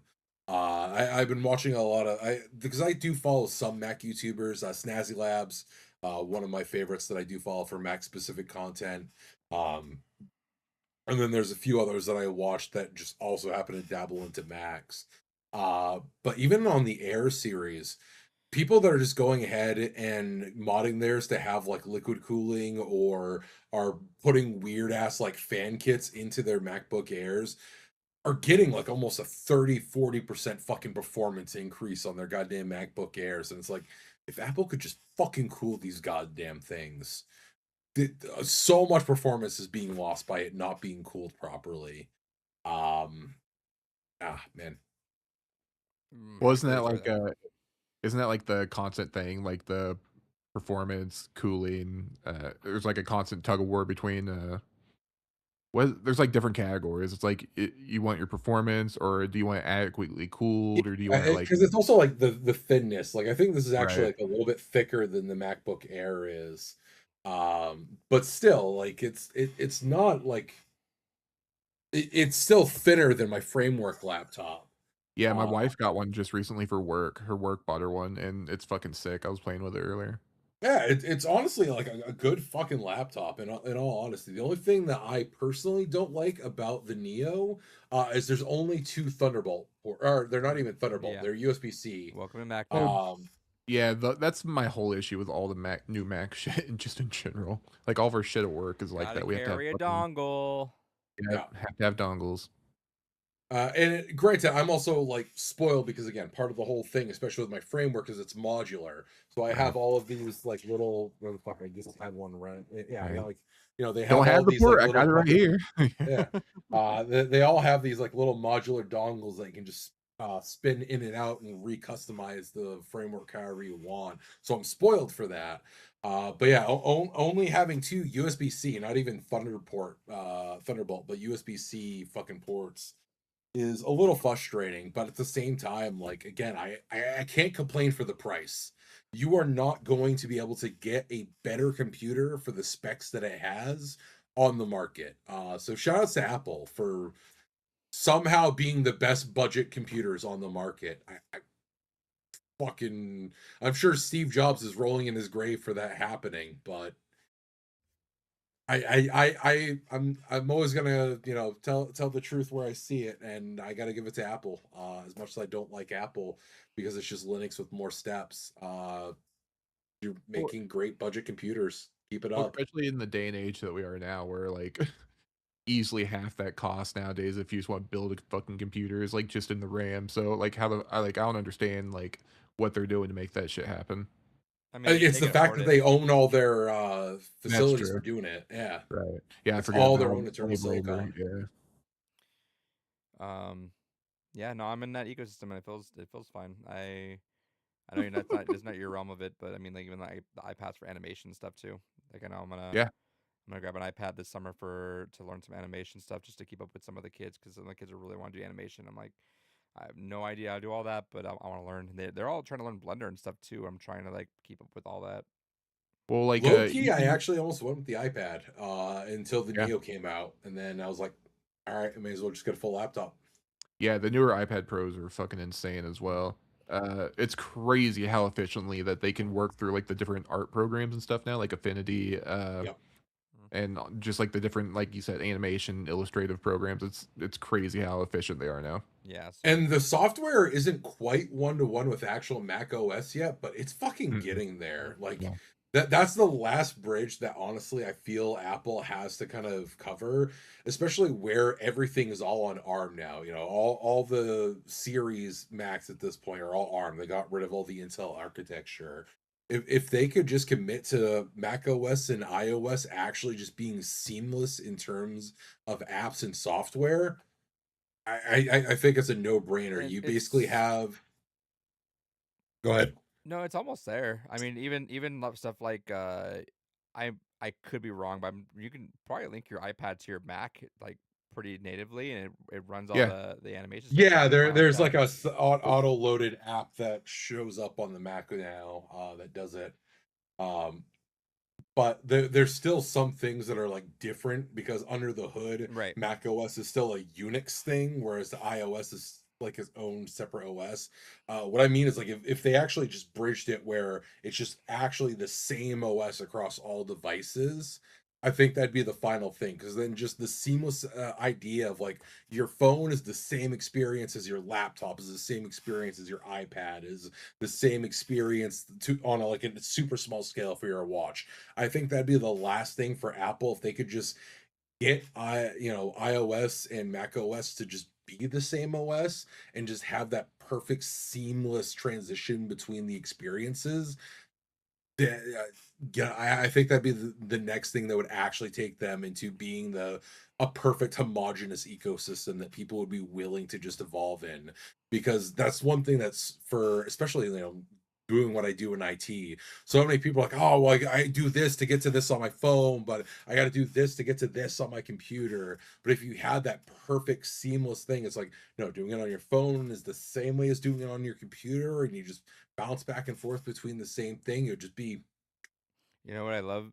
Uh, you know how like on phones now it's like if you say do you have a two-factor authentication, it lets you fill out the number without you having to go check your text, right? It says, "Oh, from messages, here's a number that you got." Yeah. It does it on your Mac now too, which is nice. So I'm like, "Am I there?" And I it's like, hate that. I love it, dude. It's so nice. No, I hate that because every time I do something on my Neo, it's like, oh, we're gonna set a two-factor to your Mac Mini that's upstairs in your bedroom as your streaming computer in the No, bedroom. It's like, not that.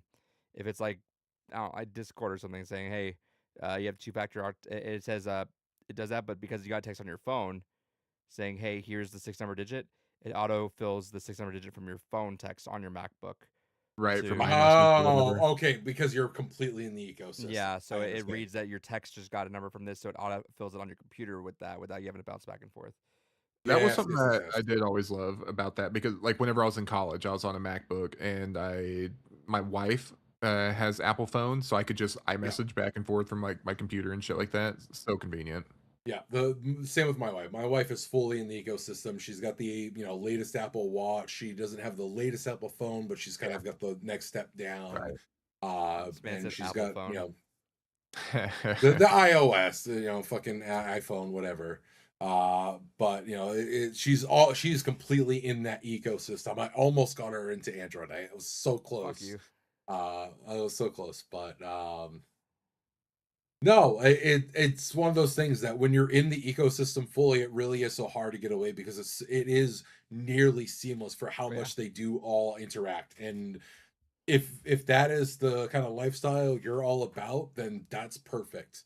For weirdos like me that I'm sitting here staring at a 70 terabyte home server and I'm running Graphene OS, not even Android, but a weird security focus knockoff of it, and all these other weird things that I do with my computers and devices, like Mac is just like I said, for me personally, it's Mac OS is just Linux with more steps. I'll admit, dude, Uh, I am almost considering getting a Neo just because like the MacBook Pro, I fucking love it, but it's a hefty boy. It's like I'm here to oh, do it's fucking thick. I'm here Yeah. to do work, and it's here to do whatever I need to do. But it's here to do work, right? And I hate having to lug And that. And it's like I think it's the 16 or 17-inch too, so it's the big screen. Yeah. like this has a little heft, but I mean, like, even my Surface that I have for work is fucking heavier than this is. Yeah, so I was thinking about getting one of those just for like a very easy work transportation, or if I'm going to a vacation to like have my stuff with me without me having to carry the Pro around, you know? Oh, 100%. I would, again, Or if writing you're too. like, I need a cheap computer that is just gonna go ahead and be durable and last and just do And just exactly to what I like need write, to. right? If I want to type and 100%. Yeah. not have again, because the Pro is like if I'm ready to like video edit or knock out a bunch of big boy stuff. You can even do editing on this. It's Snazzy I think you're Labs. selling me on it, but I'm already trying to get an iPad, motherfucker.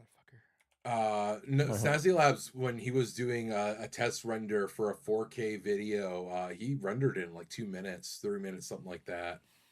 That was after the thermal pad upgrade, but I mean, you can do it.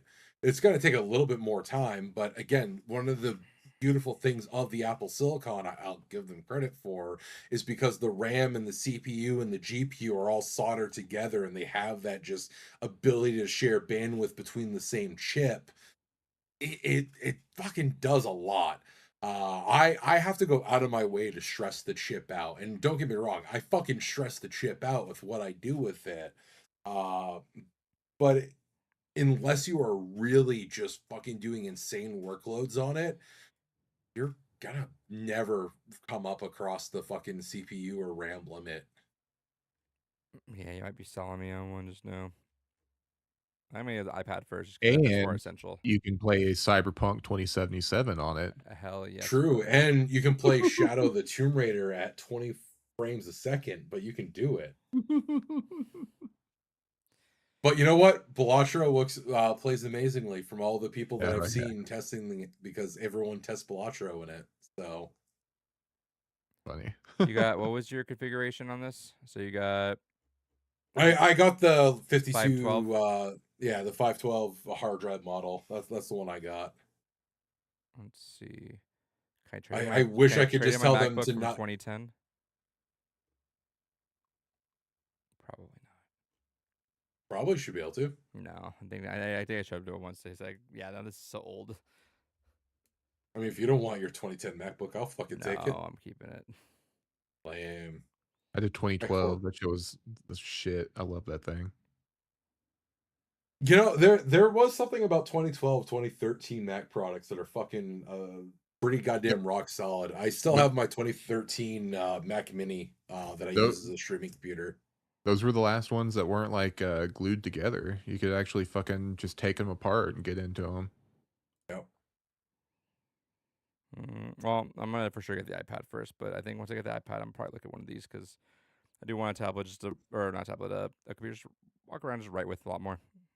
Yeah, and honestly, the keyboard is really nice. Like, it's not like I've used some of the MacBook Pros, and it's not as good as the actual MacBook Pros. But that's the other thing. This thing is fucking repairable. It is insane how repairable this is. That's It cool. is 8 screws, and then all the innards are right there. You can take everything out of it that isn't just the soldered board itself, but you can get to the keys, you can replace the fucking screen in it yourself. You can literally replace fucking everything. All the USB ports you can replace yourself.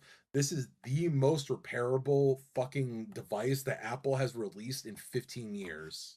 Yeah, that's hype. I don't even need a laptop. I want one. I say this as someone that has a vitriolic hatred of Mac, less so than Windows, but I mean, like, I still don't like it. It is the best fucking laptop for the price ratio that you can get on the market, and I would highly recommend it. With the caveat that if you buy a MacBook Neo, do yourself a favor, buy a fucking thermal pad, and then chop it up and put it on top of the SSD and put it on top of the CPU. But once you do that, it's fucking rock solid. How much iPad storage do I need? Just put it on the cloud. You're good. Well, it starts at 256. I might just go bump the 512, even though that's expensive, but it is what it is. Or just do what I do. Have a home Yeah, server student that discount. yeah, get that student That discount. is with the student discount. Oh, Yeah, no, just have a home server like I do. Then you never have to worry about storage. Everything just gets thrown onto that. I don't mean, need you to set one don't up. just have a Ooh. 70 terabyte server laying A around. You can put your free data on. personalization on my Apple Come Pencil. on, dude. Oh, wow. Also, I don't know y'all's thoughts about this, but I can't fucking stand the Magic Mouse. I've tried using my wife's, I don't and think it's I great, can't but I don't fucking mind stand using that it. thing. It's very portable. I have a love-hate relationship with it. I hate the 2 specifically because the charging port's on the fucking bottom of it. Yeah, what the fuck Dreamcast bullshit is that? Stupid. They're lucky the battery's like resilient and lasts quite a while because that shit would suck if otherwise. Yeah, like I like a good bulky thick boy because I have big fucking thick boy hands. Yeah, me too. I just like the And buttons too. Like I like the tactile, yes, like individual button. I love having all of my fucking numpad also on the side of my fucking mouse too. Yeah, you're Partially preaching to the because when I choir, do man. cave and play an MMO again, I want all my fucking numbers right there. But Mine's mainly for the shooters. I like having everything mapped to my thumb. I can just yep, fucking switch, reload, just have it all on the thumb. I don't even need the keyboard unless there's like a weird niche thing I need for it. But Exactly. no, it's man, yeah. It's so weird that I become like a big Apple proponent over the years. But again, I love my M4 Mac Mini. I love my MacBook Neo, and I would highly recommend them to anyone trying to get a computer nowadays. And especially with how much RAM and now hard drives are also going up in price. Fucking go get one while they're still cheap. Especially right now, I think they're actually like selling out because Apple underestimated how popular they were going to be, and so inventory is getting very hard for them right now. Which what a slam dunk for Apple to be like, hey, we have all this leftover bullshit. Let's just start putting in laptops. Yeah. Good shit to them. Yeah, that's all I got. Hell yeah. Kels? I got nothing. Hell yeah. Short and sweet. Short and sweet. All my shit's not coming in for like months. Just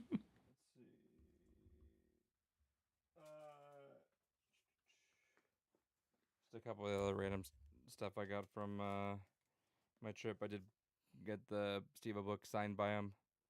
Hell yeah. So that's cool. And then once again, shout out to that theater.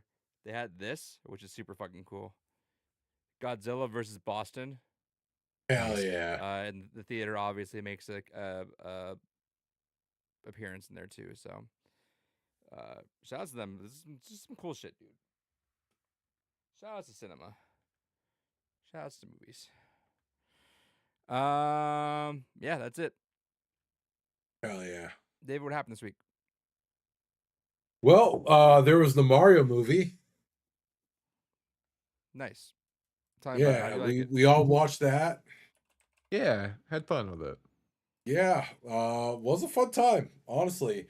I had the wife watch the first one, and then she hadn't seen it yet, so she watched that last weekend. And then she was like, "Oh, I'm actually kind of excited now about seeing the second one." And yeah, that was a fun time. Weird little continuity change as far as the family tree of the Mushroom Kingdom, but That's why I told my wife too, because I had to kind of explain it to her because she plays the games, but she doesn't know like the lore. my I'm wife like, has never played a Mario game. right. But this game, I will say, these films have actually made her curious to the point where now I will be getting her started on Mario Sunshine and Luigi's Mansion because those were the two that when I explained them, she was the most excited to try. So starting on her off on the bangers. Right. You said which ones? She's going to be starting with Sunshine and Luigi's Mansion. Sunshine, huh? Yes. Why don't you start on 64? Uh, Or- because that's way too old for her to go back to. I feel like Also, when I explained it was like Sunshine Power would be Wash Simulator, but as a platformer, she was like, "Okay, I'm sold." no. Okay, that's how you sold it. Yeah. That's not gonna work. That was I think irresponsible. Galaxy is like the most approachable out I of think like the 3D platformers. I don't think. Do not give her Sunshine. Sunshine's kind of frustrating, and it's not. It's not that bad. I mean, yeah, for not bad for people that have been playing those fucking games. Hmm. Or I mean, honestly, Odyssey is a great introduction, especially on the Switch too. Ooh. It probably runs like a I dream. I think Odyssey or Sunshine. Honestly, I think that's kind of where you're at. Don't go with Sunshine. Sunshine would be the last one. I would say 64 and then go into Sunshine just to get the basics down, or just skip past and just go to Galaxy. Yeah, for mainline Mario, I can already tell you that like going back to 64 would not be a good option. Um, so I maybe Odyssey, but she definitely has her heart set on at least doing Luigi's Mansion. Oh yeah, yeah, no argument there. That's fair. Um, yeah, Luigi Mansion is fine, especially if you go for a GameCube one. Yeah, that's definitely where I'd start her. Nice. Go for it. Yeah, tell me about the movie. What'd you like about it? Yeah. So there was a kind of like the first one, a lot of interesting visual callbacks, but this one I feel like did the most to not only call back to Mario and Nintendo related stuff, but like other media as well. Like there was that scene where they were in that kind of like underground Koopa town, and it was like basically just Blade Runner, which was a weird little thing. Especially where they had like the N64 logo kind of hiding in there. Yeah, And then the weird out of place kind of called back to Blade Runner 2047 in there. Um, the Fox cameo 100% It's not a would have cameo. it was not a cameo, it's got a small part in it, but like still Fox being in it 100% would have been a pop-off moment if I hadn't known it That would be going into insanity it. for me, dude. Especially because of the fact that he's in the end credit. He's in one of the two end credit bits where it's like, okay, I guess maybe we're setting up a Star Fox movie, which does make me wonder if that'll then lead into something with Zelda, because we do have the Zelda series coming out a little bit down the But that road. sucks because it's live action though now. It is live action, but in Ocarina of Time, we did have an R-wing you could find in Ocarina of Time. If you didn't, I'm pretty sure people. It's like a blink, very much a blink if you miss it. Samus's ship was also there. Yes, and we In had the the Pikmin and Rob and which yeah. so did they? I forget. Did they say why like Fox was there because it was like wrong dimension or something? I forget what was the reason. yeah, he His basically got wormholes into a yeah, different. his flux drive blew up and he Which got sucked is into a the new easiest dimension. slam dunk for a Smash Bros movie to say like something's going on with the fucking universe. Everyone's getting all That's looped why in on this. that's why I'm so convinced even more now seeing the movie that that we gotta get a Smash I'm Brothers surprised thing. I'm genuinely surprised we didn't get like one of those being the teaser for like it's such a layup, right? It's his movies are not good. They're fun, super fun, No, they're amusement but parks. They're they amusement are parks of film. MCU level of movies in a lot of ways, right? So it's like you figure it'd be a slam dunk for them to do the same thing with the end credits, right? Yeah. But alas, they didn't. Uh, they kind of hinted I at don't there's think they more. need to. I mean, you don't really need You to, don't. Yeah, right? I you're mean, right. They don't need to, but I just feel like it's you like just call the next one like Super Mario Smash, and like you immediately know what the fuck's going I on. You just don't like need to like lead up to anything. I just want like that Sonic the Hedgehog Amy Rose moment, right? Where it's like, oh shit, all the nerds, let's fucking go. I I think don't it's got know. I popped off for Daisy. I yeah. told my wife Daisy was going a huge into it. pop off. I told my wife going into it, I was like, I hope we get Daisy in the movie Hi, somehow, I'm some Daisy. Well, that was even when I told my Yeah. wife, I'm like, it's weird we hopped right into Galaxy without even doing Daisy Not first. Like even, but that's not even. A lot of it was Odyssey too. Well, yeah, so there a was a lot of lot it of was Odyssey. Odyssey. We got Super Mario 2, we got Mario Maker, and we got a little bit of Smash, right? Because Yeah, Bowser also Jr. was essentially playing Mario Maker, and then, yeah, like, the whole also scene a at the huge casino Sunshine was callback with his skill set. right, the sunshine, with the paintbrush and everything, Yeah, and the chrome ability or yeah. metallic abilities or whatever, and then, the whole casino bit, that was, like, Super Mario 2, just the Yeah. whole fucking game, essentially, all the bosses and everything. Yeah, shout outs to Birdo. I was wondering if Nintendo was actually going to touch Birdo because of Trans the icon. exactly trans icon Birdo. Uh, but yeah, no, they I fucking went for I it. zoned out for a second. You missed Sunshine too with Bowser Jr. Mhm. Yeah, because the whole skill set with the paintbrush and everything is all Sunshine And originally. Yeah, the so they really metallic kind of just power. went with like all. It's like I'm surprised they called the Super Mario Galaxy. It could have been just Super Mario Bros. The movie too, and just used all that. I That's feel like fine, I they guess. did it just because of Rosalina. Sure. Probably. Which also, And like you said, that does lead into like the universe colliding type of situation because that's probably what they're hinting at with Peach Yeah. and Rose. Them being too close together will cause like a rift. and then you see. I'm just telling you. Imagine whenever one of these movies comes out, you see a rift and just a hand comes out. Or you just hear, Honestly, yeah. the day we get a Kirby is where I'll say 100% we're getting Smash. Well, I'm, one of the Lumas was acting like Kirby. yeah. Yeah. One of the I Lumas was was like doing very the puppy surprised they thing. didn't get Kirby. The day we 100% though get Kirby on a screen is the day that I'm like, no, there's no way we're not having Smash. Do I I'm like? already there with again, we got fucking Rob, we got the Pikmin, Fox.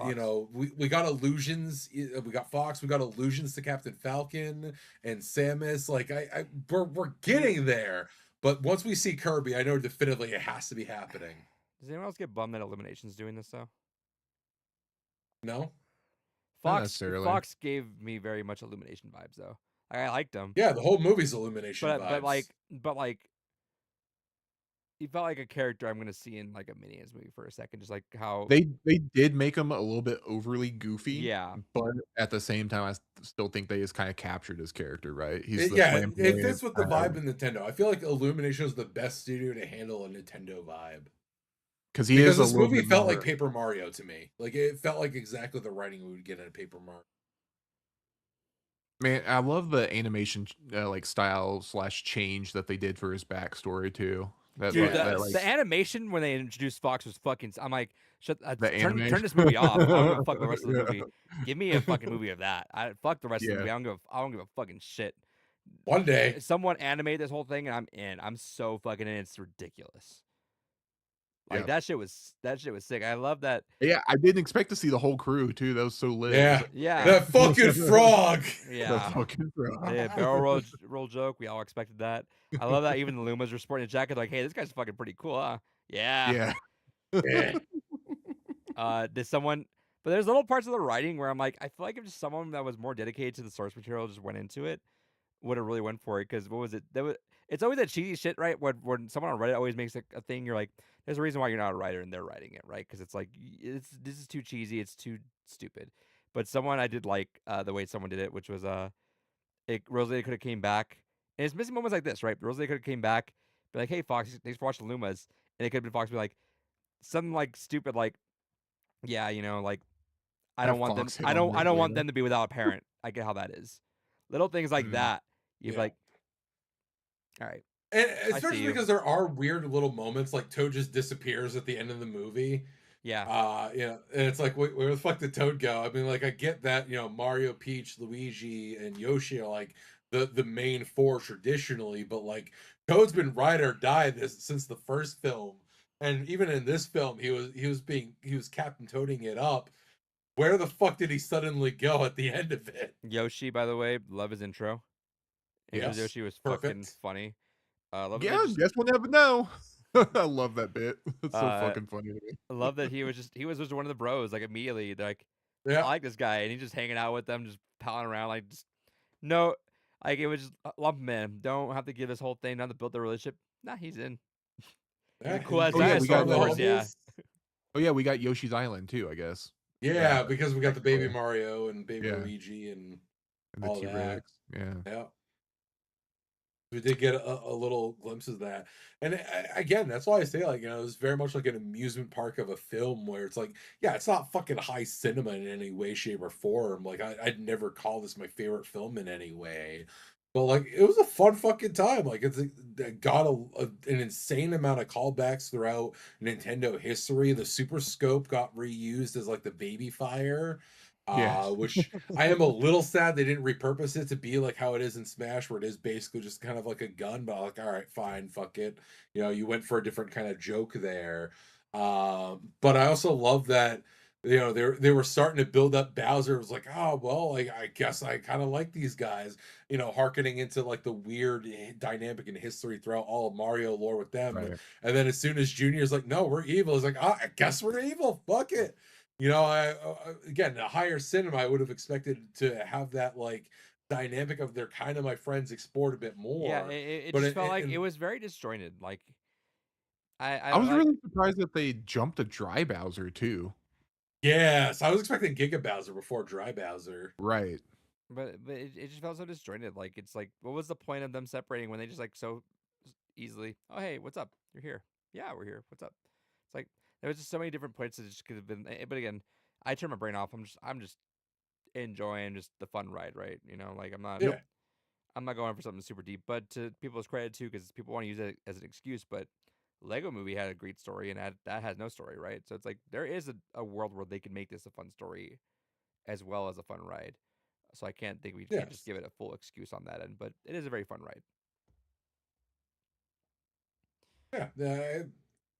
It kind of comes into what you kind of have as an expectation. I had no expectations going into either film when I first saw them, and I came out just pleasantly surprised.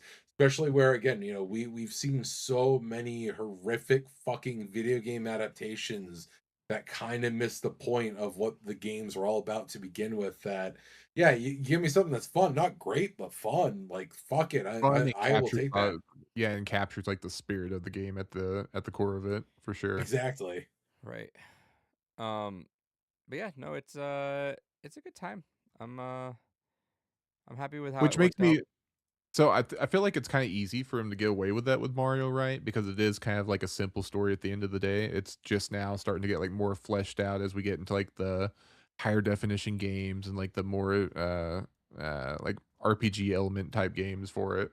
So I Yeah. wonder if like once they split off into like these different movies and franchise spin-offs now, if that will become a thing that they have to adapt to, right? Because like the Legend of Zelda one, it's gonna be Yeah. live action, so That's got to they be the litmus test, I feel.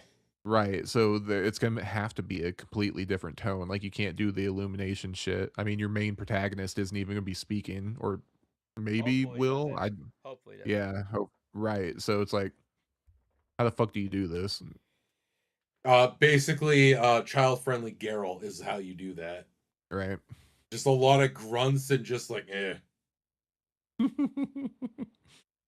I want to hear Link drop a fuck now. Just a. Well, excuse me, fucking princess. Yeah, that one's gonna be an interesting one. Apparently, it just finished filming too. I seen a story about Yes. What a that. weird world, right? That fish filming, Elden Ring is in production right now. Yeah, Yeah. Also, I guess which to our the set next, photos for that look lit too, though. It looks so good. yeah. Sonic 4 is Also, on the horizon. and to our next story, Bloodborne, the animated film by fucking Jacksepticeye, is in production. So weird. What a timeline. We have fucking Bloodborne, the animated film by Jacksepticeye, before we have Bloodborne I'm telling remake on you, dude, PS5. Well, I was talking to I forget if I mentioned it to you guys, but I was talking to the guy at the Boston store about this.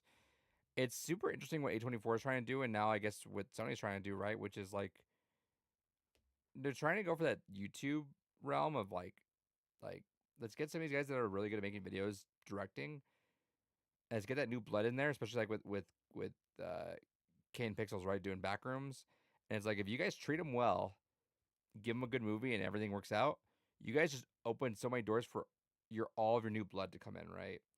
So it's Well, I it feel like this kind of has started a little bit with like Radio Silence, right? Like they kind of got their big hit doing horror, and then like a lot of these other like influencers slash content creators kind of like were able to step up to the plate after and just kind of take off. right, but with at least it's a whole different caliber. I feel like with Backrooms, just being that he's so young, For sure, you yeah. know, Yeah. and Yeah, it's it's opened up that whole new door to it.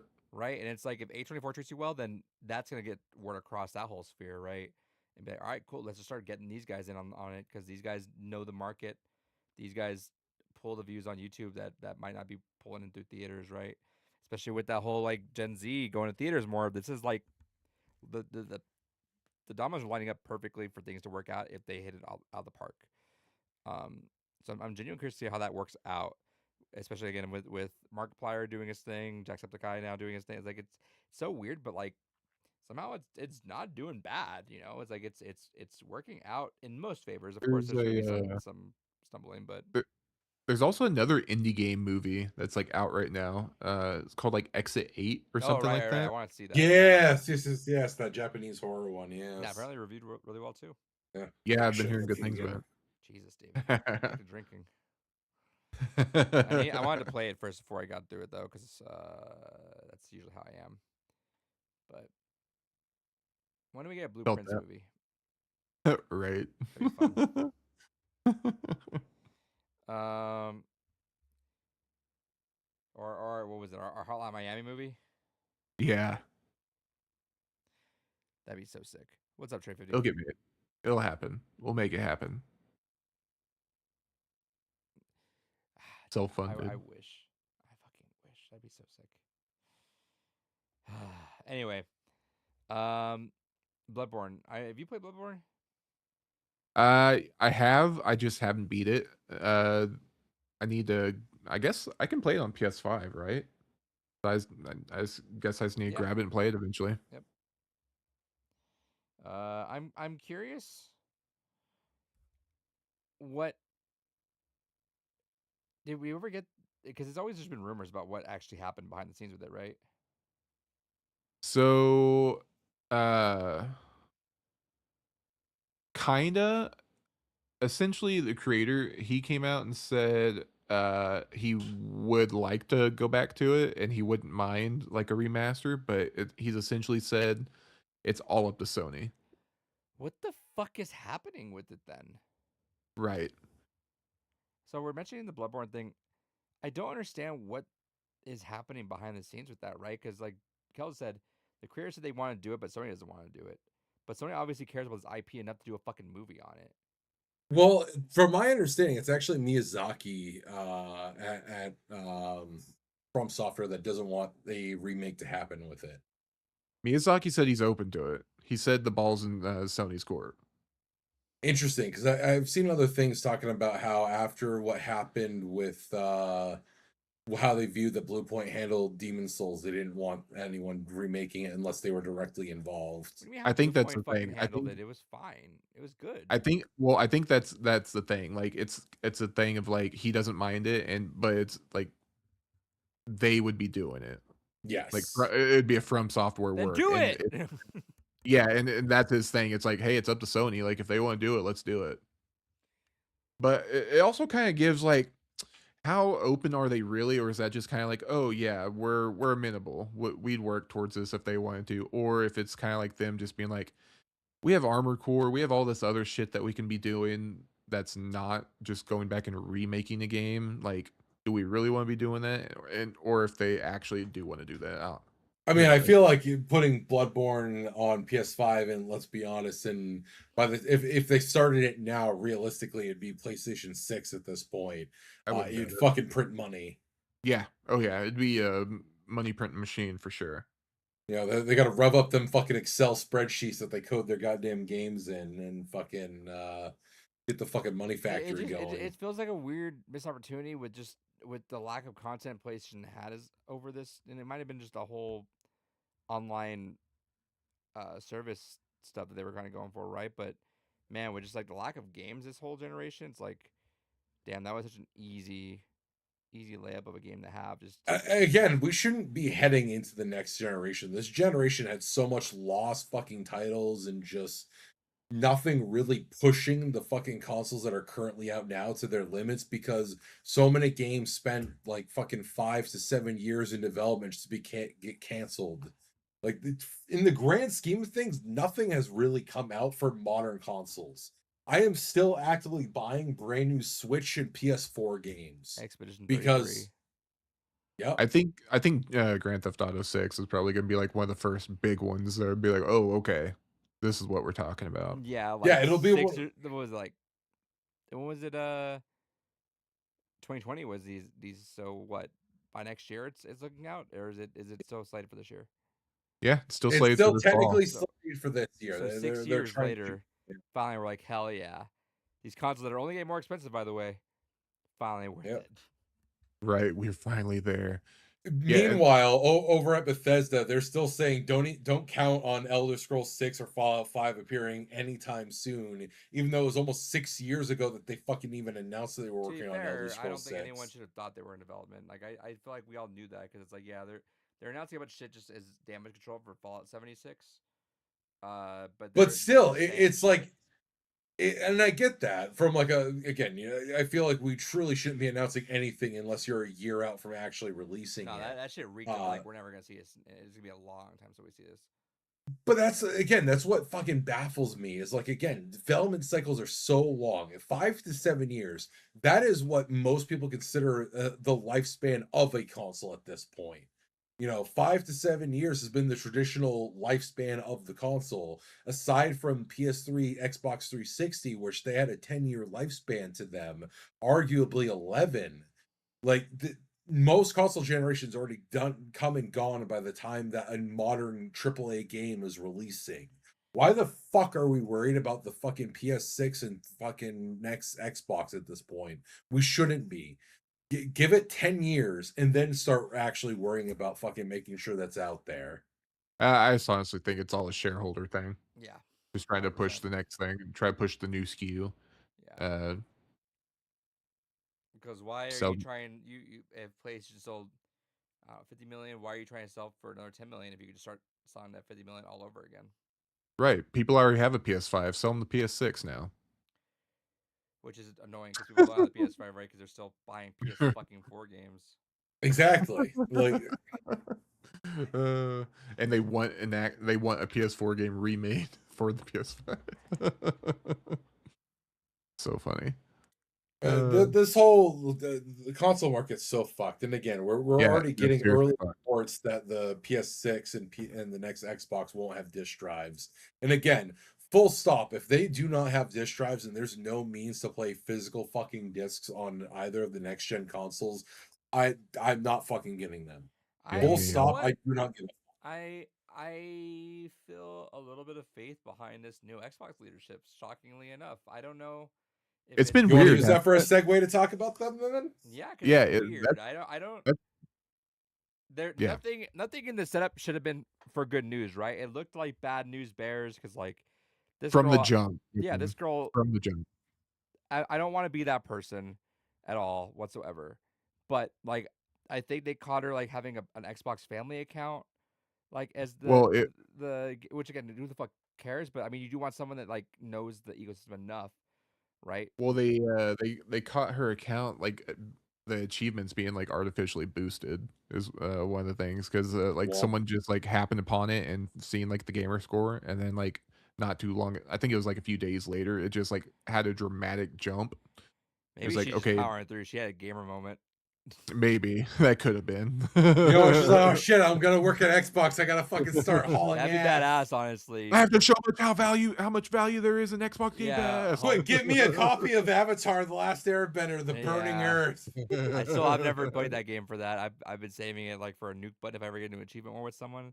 Like cool, 1000. Yeah, I'm holding it. I have that downloaded on my 360 now because I have my 360 modded. So on my server, I basically have almost every 360 game worth having, and a few others. And yeah, no, that's my nuclear button. Where from like, you know what? It's extra life, and I don't know what the fuck else to do. I guess let's just go hunting for easy achievements. That you know what? Maybe we do that for 1 year. What if 1 year we had an achievement war for that 24 hours? Hell yeah, that'd be fun. That could be fun. We have a live leaderboard going on too. Maybe this year because I don't want to do extra life. I keep forgetting it's a thing though. I absolutely never forget. I literally I don't have- know until you tell me, hey, I'm doing this next week. No, I've never stopped doing it, and especially after my niece actually benefited from Extra Life, I especially now feel an obligation to But you keep don't get that doing it. charity time so. off now, huh? At my current job, no, I do not get charity time off. In fact, I don't really get any. I get very little PTO to the point that the concert I'm going to eats all what little PTO I have. But All right, we'll do Extra Life, but we're doing a lasso run on Halo Marathon. Yeah. I don't know what that means. Legendary All Skulls on. Oh, I- fuck that. I remember. I think I never told the story when we were talking to. No, that's how you play with the boys. You just fucking you down monsters and Gatorade all night, and you just fucking slam your head into a with some brick wall. Pizza Hut pizzas, bro. Yeah, until you get like just fucking delirious from lack of sleep and laughing. When we were, I mentioned this when we were getting the copy Halo 2 signed. The guy that was, I guess, manager for Jeff was like, "You guys do lasso run?" And I couldn't hear in the Spider-Punk mask that well. Fuck yeah, baby. And I didn't say anything, and she goes, my girlfriend goes, "What? The lasso run?" And she looks like very fucking confused. I heard it the second time, like, "Oh, yeah, no, I've tried." She doesn't play the games. I get it. Like lasso? I know what you're discussing. However, but yeah, no. Well, you had to for Reach that because they have the challenges every week. It was like complete this game, this mission on Legendary All Skulls on. It's like Complete this oh game my with one fucking hand tied God. behind your I back. guess so. Exactly. Um, Everything one shots you. yeah. Have fun. Halo 2 with Legendary as it is already fucked, dude. Anyway, but yeah, no, but shit's happening under her leadership, which is yeah, Very weird. interesting. Like she came out recently and said that Game Pass is too expensive. Like they Yeah, need to yes, find and ways there's to make it already affordable. internal memos to change it up entirely. Yeah, like that's happening, which is good. There was a random achievement fix, like they just polished up just achievements for literally zero reason. Like it's something that like is so kind of obscure that I didn't know because I don't really go for achievements anymore. But like Stallion on Twitter was like, "Hell yeah, brother!" I'm like, "Oh, interesting." It's like they made like the rare achievements pop like in a gold way or like a certain. I don't know. Oh. Like they did some weird thing with like achievements and she's like, "Oh yeah, we're going to a bunch of like the community feedback right now." I'm like, Well, like, cause like you'd get the diamond ones, and those were always like a big thing, and it was just like that, or just like the regular ones. yeah, and they made them Yeah. they made them pop more. That's sick. Yeah. They basically Sony-fied them. They turn them into trophies now. Let me see if I could find what exactly it said. And I think we were yapping about it too. They were talking about removing the paywall for like playing multiplayer. Yes, they were gonna go ahead and see about just making it so that It's just Game multiplayer is just Pass. completely free. Yeah. You know how fucking insane that would be? That'd be crazy. So apparently for the achievements, new animations and icons, you could hide games from your achievement list and you could highlight your 100% completed games now. Oh, okay, that's cool. Out of fucking nowhere. It's like, what the fuck? This is interesting. So huh. Yeah, again, a complete AI sister was like, "Oh man, this is not boding well," and she actually seems to be catering to the core community, which is all right. Go for it. Apparently there is now a dedicated team inside Xbox just focused on fan feedback. Yes, and there's also been reports that Microsoft pressure on the gaming division is entirely being released in the sense of like you can just go back to doing what you want. Well, what about my feedback of "Go fuck yourself"? What are they doing about that one? What are they doing about that one? Come on. But with that said, one of the biggest things is always people saying, "Can you get more Xbox stuff on there?" So people are also asking for Xbox OG achievements, which would be really cool. That'd be fucking Ooh, crazy. Yes. yeah. But Here's I some, like, retro I don't know, achievements. dude. I think if they're focusing on that, that maybe there is a world where we get a disc drive on this next thing, which I hope. Fingers I I crossed. I think that best case scenario, it doesn't launch with it, but it'll be like the PS5 Pro, where it's like you can get it as an attachment. That's like which the makes it not a pro sure. to me. You know what I mean? Like it immediately takes away that. Right. Yeah, it's so disgusting. Like, oh, this is the best model of it, but you still have to pay extra for the thing that makes it a Yeah, like I'd complete rather it be like console. Xbox and then Xbox Pro has the disc drive and charge me whatever extra, just make it a Sure. unified model. But it's like it Because because here's the thing is like looking at it from even like the physical market specifically, every place I go to that sells games around me basically has no Xbox inventory. They don't give a fuck. It's just Sony, it's just Nintendo. None of my local Targets really carry Xbox games at all, period. None of my local Walmarts really have Xbox games. Fucking even my GameStop. I mean, granted, my GameStop just sells Funko Pops. My GameStop doesn't even sell fucking video games. It's just Funko Pops. But even from the limited game inventory that takes up a corner shelving unit, it's mostly all PlayStation and Switch shit. Fucking no one has Xbox shit. I would be surprised if the next Xbox console just shipped with the disk drive. But if under this leadership they don't at least give the option of the disk drive, really it's gonna be Sony that I'm like cautiously like, okay, but because again, all reports that have been coming out for the PS6 have been saying there's no disk drive for it. so. Gross. But And there's other stuff too. So, for example, they're talking not only about like they're talking about taking Call of Duty off Game Pass, yes. which would Probably good. alleviate the price, sure. But they're also talking about bringing back exclusivity to Xbox. Like they're saying, there's someone saying that there's apparently very, very big discussions regarding exclusivity internally at Xbox. That's so fucking funny. It's like they just realize like, "Oh, wait." As soon as Gears of War 1 and Halo, honestly, it's a smart That's strategy in the actually, sense yeah, of like, unironically what yeah, David's you going go at is ahead, you actually kind get of Gears funny. 1 He's out like, on here's a other little people, you get taste. Halo 1 on Oh, other you like people. that? You like that, you little pitch? Come on over. Come on. Yeah, come on come over back and and play play the Halo rest of them. 5. Yeah. Yeah, No, you get What? Halo Campaign Evolved, you get Gears 1 Remake. Cool. Now actually come back over to our console and play the rest of That's them. actually not a bad play. And you know what? You could have just been like, you could have Sucker them thrown, in yeah. before they realize that half of them suck. You know, this isn't even the best Halo. Fuck it. Come over here and play Reach. Come on. Yeah, there you go. But Yeah, yeah, that's no, funny. there's Give that. 'em There's a little discussion hit like of it. that. Someone else wanted to chime in saying there's always discussion around it happening in some form, but it's not going to happen.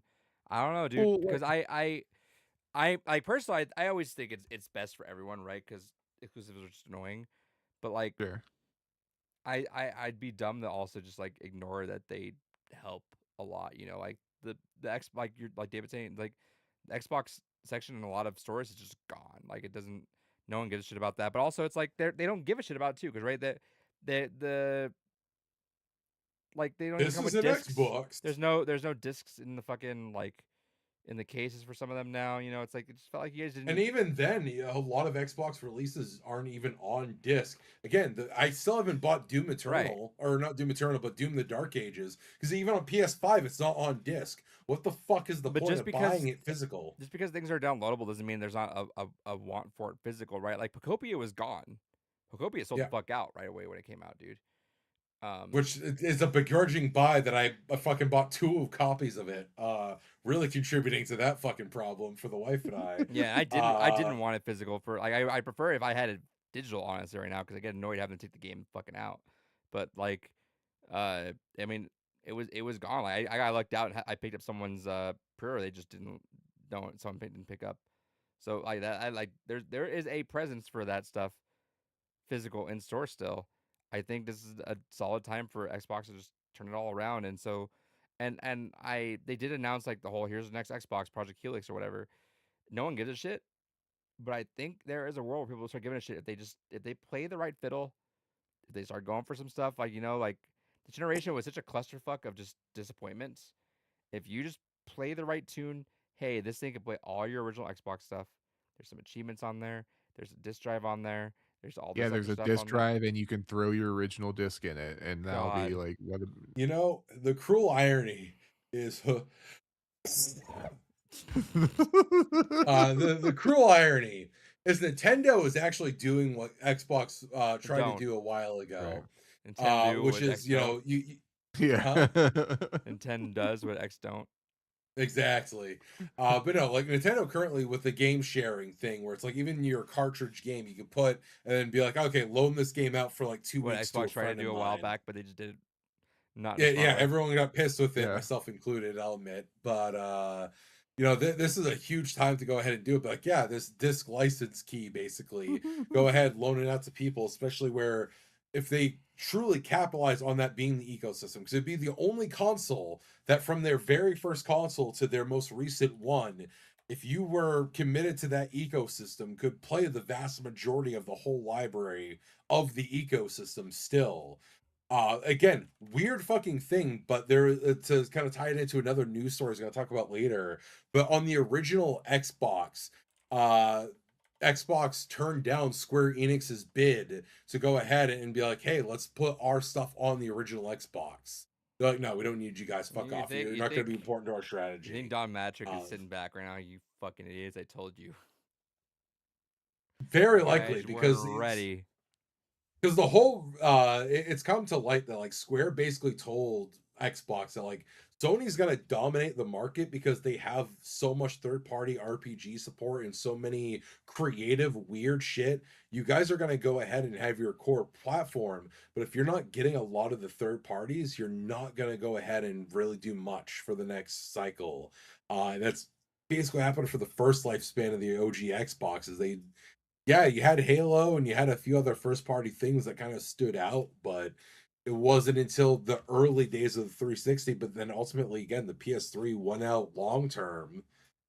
I want to just really quick interrupt this and derail for a second, just to get some good news. Johnny Somali, who is that really annoying streamer, was found guilty of all charges in South Korea and has been sentenced to prison with labor. Hell Hell yeah, fuck yeah. 'em. So Put them in the mines. Let's go. shout outs to that. Don't Fuck be around, find don't out. be a About dumbass time. and go to foreign countries trying to fuck with people just because you have streams. Get fucked. I'm actually surprised he wasn't fucked in Japan because usually Japan has zero tolerance for that He shit. dips out real But quick. yeah. But South Koreans were just punching the fuck out of him whenever they saw him on camera, which is kind of funny. He deserved it. Hell yeah. Anyway, PS3. Hell yeah. Yeah, but yeah, so I mean, PS3 ended up all winning the kind of war of attrition for that console gen, and then what we've talked about many times on this podcast before, Xbox did a lot of decisions at the original launch of the Xbox One that just caused it to tank, and everyone just went right into the PS4, and here we are.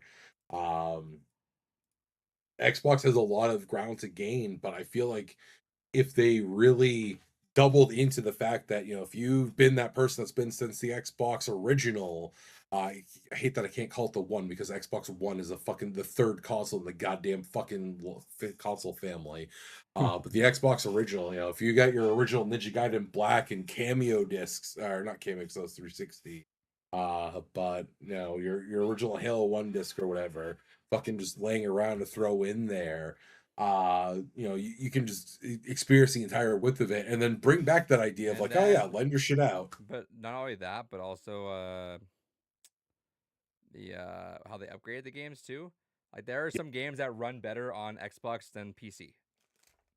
Yeah, those performance boosts, and again, we're even getting more mention of like they've been building more original Xbox and Xbox 360 emulators for the PC because everything is pointing to basically the next Xbox being Windows effectively, that is just highly optimized for a set of hardware. Um, so that would be the one advantage also too is that everything on PC runs on this Xbox plus the highly optimized games that are part of the Xbox ecosystem. And then again, kind of what we were talking about with Apple earlier, cool, you can play that experience on your dedicated console, but if you also have like a high-end computer, it's the same experience when you go and you play at your computer or your laptop as you're traveling around. It's that seamless integration between the two platforms. Yeah, we'll see. I don't know. It's just so bizarre. I was not looking. It was not looking like it was going to be very hopeful when the change of leadership, but eating words right now, bro. Yeah. Did not expect that. Still very bizarre, but hey, I'll take it. Yeah. How bizarre. How bizarre. By the way, which was it? One of you guys that told me about the battle royale typing game? Oh yeah, I told you about that. It just came out. It just came out. Yep. So buying that bad boy right now. Hell yeah. Anything else going on? I feel like there must have been a couple other things. Let me check our group chat real quick. Oh, we have the Spider-Man trailer. Oh yeah, Right. that came out. CinemaCon's going on right now too. Yeah, so Showing there's out an that. extra look at it as well. There was some screens from Spider-Verse that showed up. Yeah, I can't wait for Yes. that. Good to Fucking know it's still a finally. thing. Jesus Christ. Right, still out there somewhere. I saw a theory someone put out that like when they were pitching it, they didn't actually have the means to finish two movies at the same time, so they just went all out with the first one, basically expecting that Sony would see how well they did with the first one, they would have to pay for the second one as well. That basically the game has succeeded, but it backfired as well because Sony doesn't want anything to do with them after that. Basically, at this point. Which is funny with them being successful with like Project Hail Mary and like their other shit that they've been doing since. Yeah. Yeah, I don't know about that. I think they're just perfectionists, and Yeah. I know Well, that Into I the think Spider Verse was the also completed very last second because they're very bad at project management. Yeah, because well, I mean, it was even edited to the week where it was already in theaters because of what happened with the shooting. I remember they went back and even still went and re-edited the film and re-released it after the fact with condolences in there. But I remember like it was basically right up to the last week of its release that there was like, yep, they're still working on it. Yep. Oh, that's a lot of these Sony movies. Um, and yeah, like you said, they do actually update the VFX and stuff like that, even during theatrical runs, where like the first week will be different from the second week. But yeah, I think they're really good. They're just perfectionist and they're bad at project management. But obviously, like with Hail Mary, yeah, no, they're really fucking good. Um, but yeah, talk Spider-Man trailer. I'll be right back. I don't know. For me, like whenever you see them on movies like that, and like there's no like drama that comes out of it that we know of. I mean, it makes you really think like, is there something extra or something special that's going on with these Spider-Man movies that are causing this to happen? Like, is there like, are they just pushing too many boundaries? Like, are they like, is there new tech that they're creating specifically for it? Like, Mm. and a lot of me feels like I want to give them more leadway for it just due to the fact of like how influential it has been. Like you already see like the style leaking over into like different animations or different movies. Yes.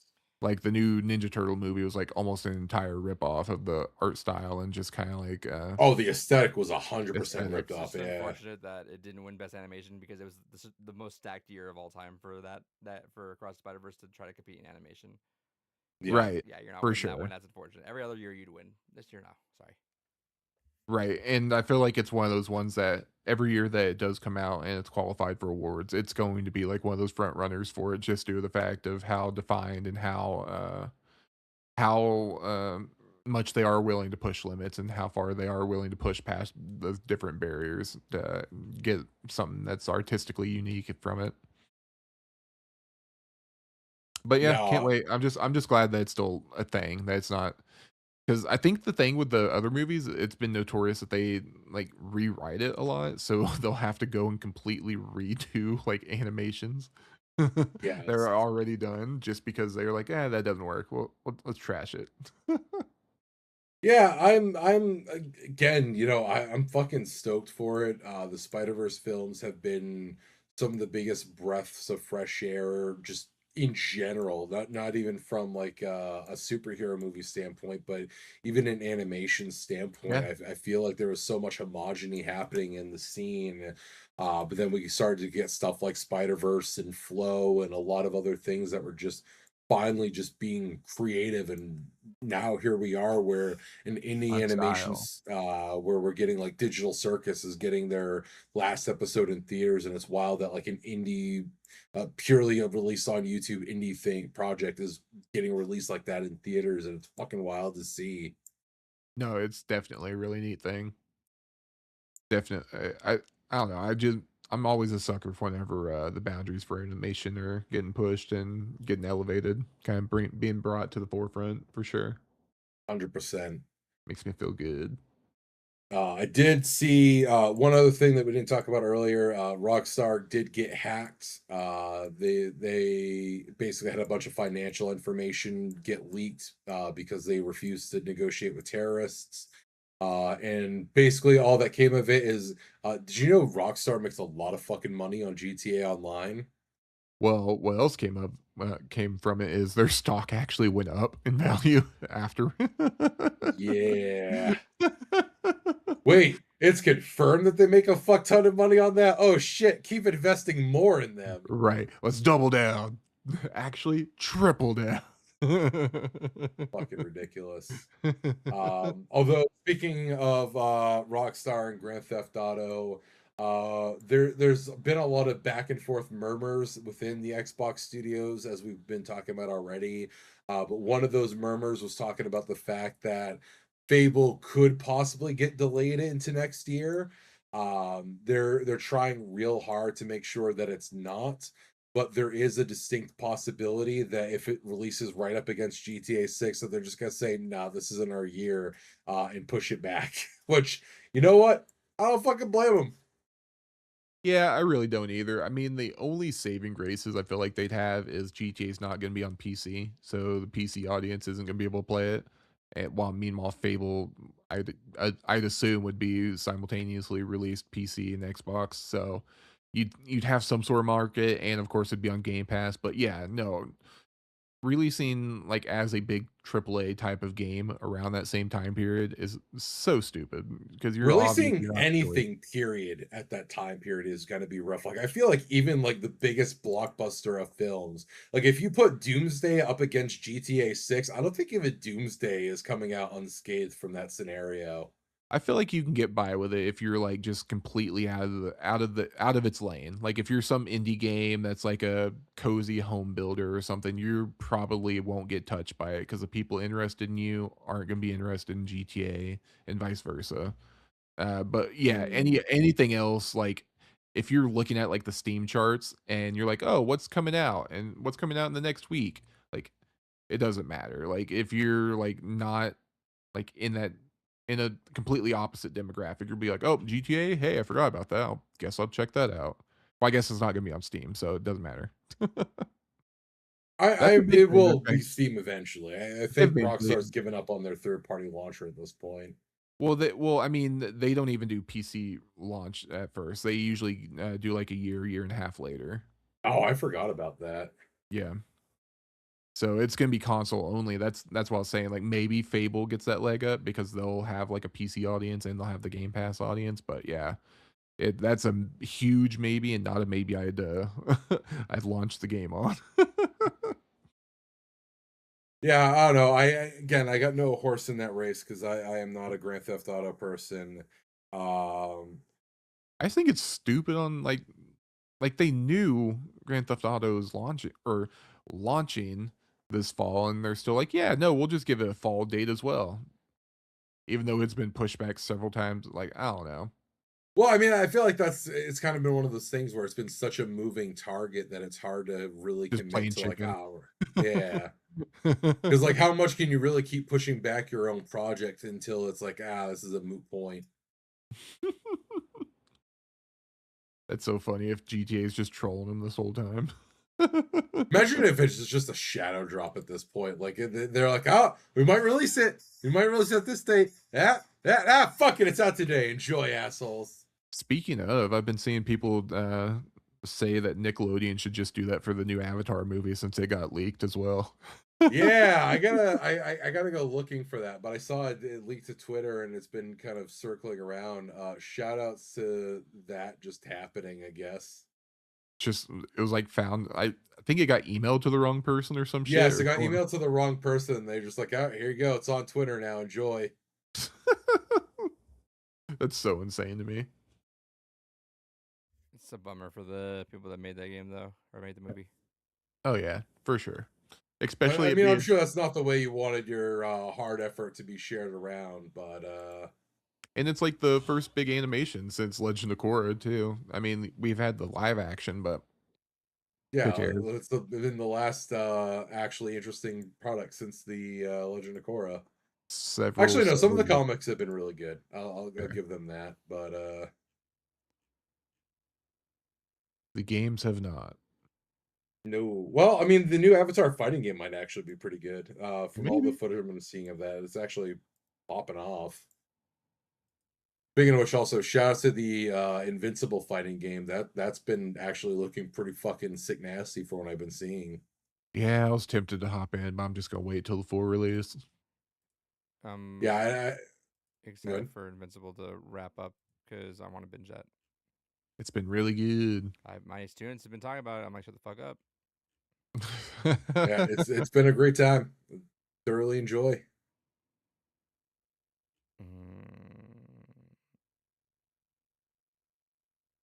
Is that it? I think so.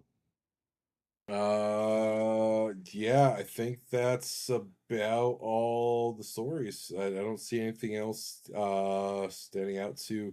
I guess just real quick shout out. I didn't know that there was an Until Today Night of the Living Dead remake.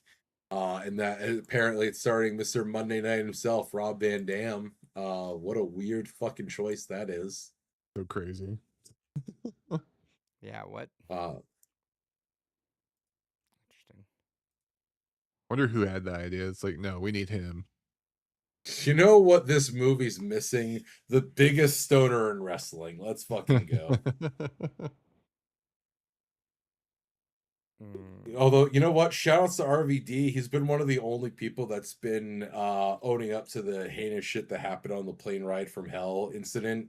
And is one of the only people that have called out Ric Flair for being the piece of shit he is.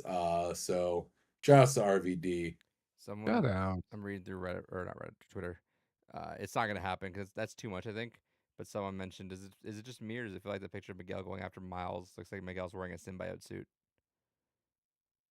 I've been wondering where symbiotes have been in Spider-Verse. I feel don't like think we it's can. I gotta think happen. that's too much. I think at that point you're doing too much. You have a lot. I on your feel like plate right that's now. the whole point of Spider-Verse, though. Just keep going bigger. It would be interesting because symbiotes have a connective tissue beyond multiverses. So If you're gonna continue the story like somewhere afterwards, sure, but like I think just throwing it into the realm with a bunch of there's like so many loose threads that we gotta tie up. I think just throwing another thing in the wrench in that whole thing is gonna be a lot. I don't think a lot of loose threads are going to get tied up. I think Miguel's story and Spider-Gwen's story will get tied up. Miles' dad, but I don't and think you're gonna get a cap on Aaron, like because that there's a flashback.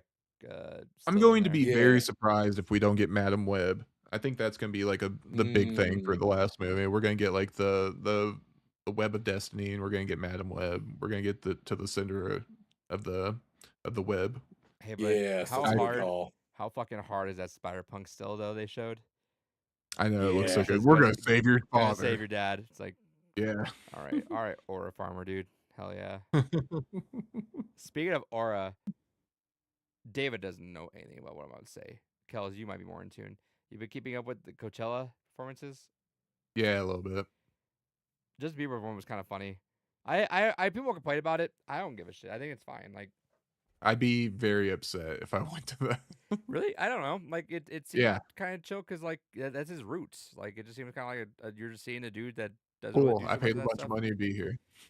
I mean, yeah, but I mean, you saw a Meanwhile, lot I'm of like, other stuff. If you were just there meanwhile, for I'm like just another that, stage, like Tyler or the creator, someone's doing something insane.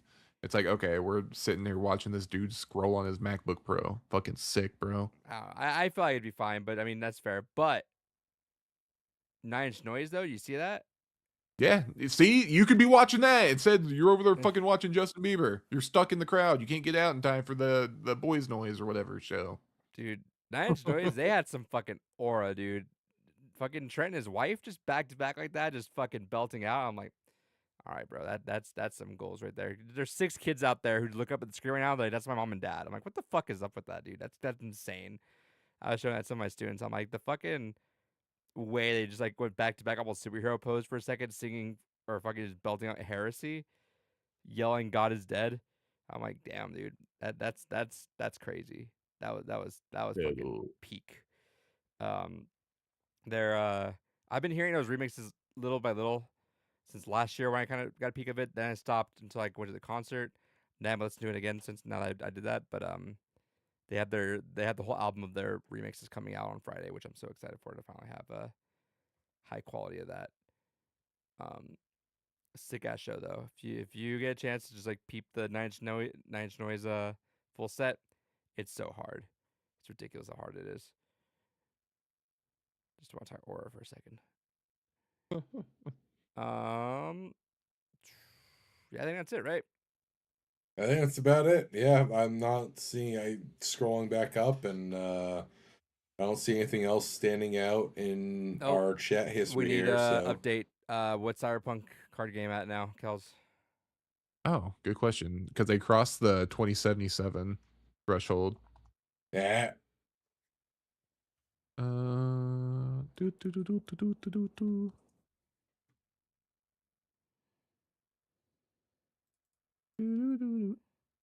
Oh, yeah, we're at oh shit, we're almost at 22 million. That's insane. Sheesh. I think it's at number 3 just all time on Kickstarter now. 21,000. Was it? What did it say? 21 Oh, I don't know. Yeah, 21,667,000. 21,667% funded. They don't need any more money. Yeah, you got plenty of money, you fucking assholes. What the hell? What are they even? What's even the backer goals at this point? Or what are the milestones at this point now? now they'll just start fucking jerking off into a cup and mailing it to you. They better Yeah, at that everyone point. gets a fucking petri dish. No, they essentially, I think they made the last goal, the 2077 goal. They called it a if you pledged up to this point, you gain access to the company's Weird Co. So the Weird Crew membership club. It's essentially they're gonna you get kind of like a little bit of a direct line to them to like input on like what you'd like to see. Like they have a poll up right now, like what do you want the first official poll to be about? Accessory design, organized play, convention attendance, or future design choice? And so there's a vote for that going on right now, and that'll come out, I guess, after. Who knows? First thing. But I want to learn more about organized play, so I'm voting now. Oh wait, that's at 33%. Future design choice is at 43%.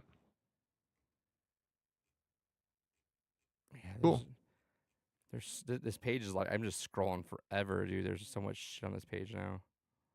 If I had the slightest inkling that this would have a competitive community in Maine, I would be all over it. But I don't think that ever happens. So I just want to go to the bigger events. Fuck the locals.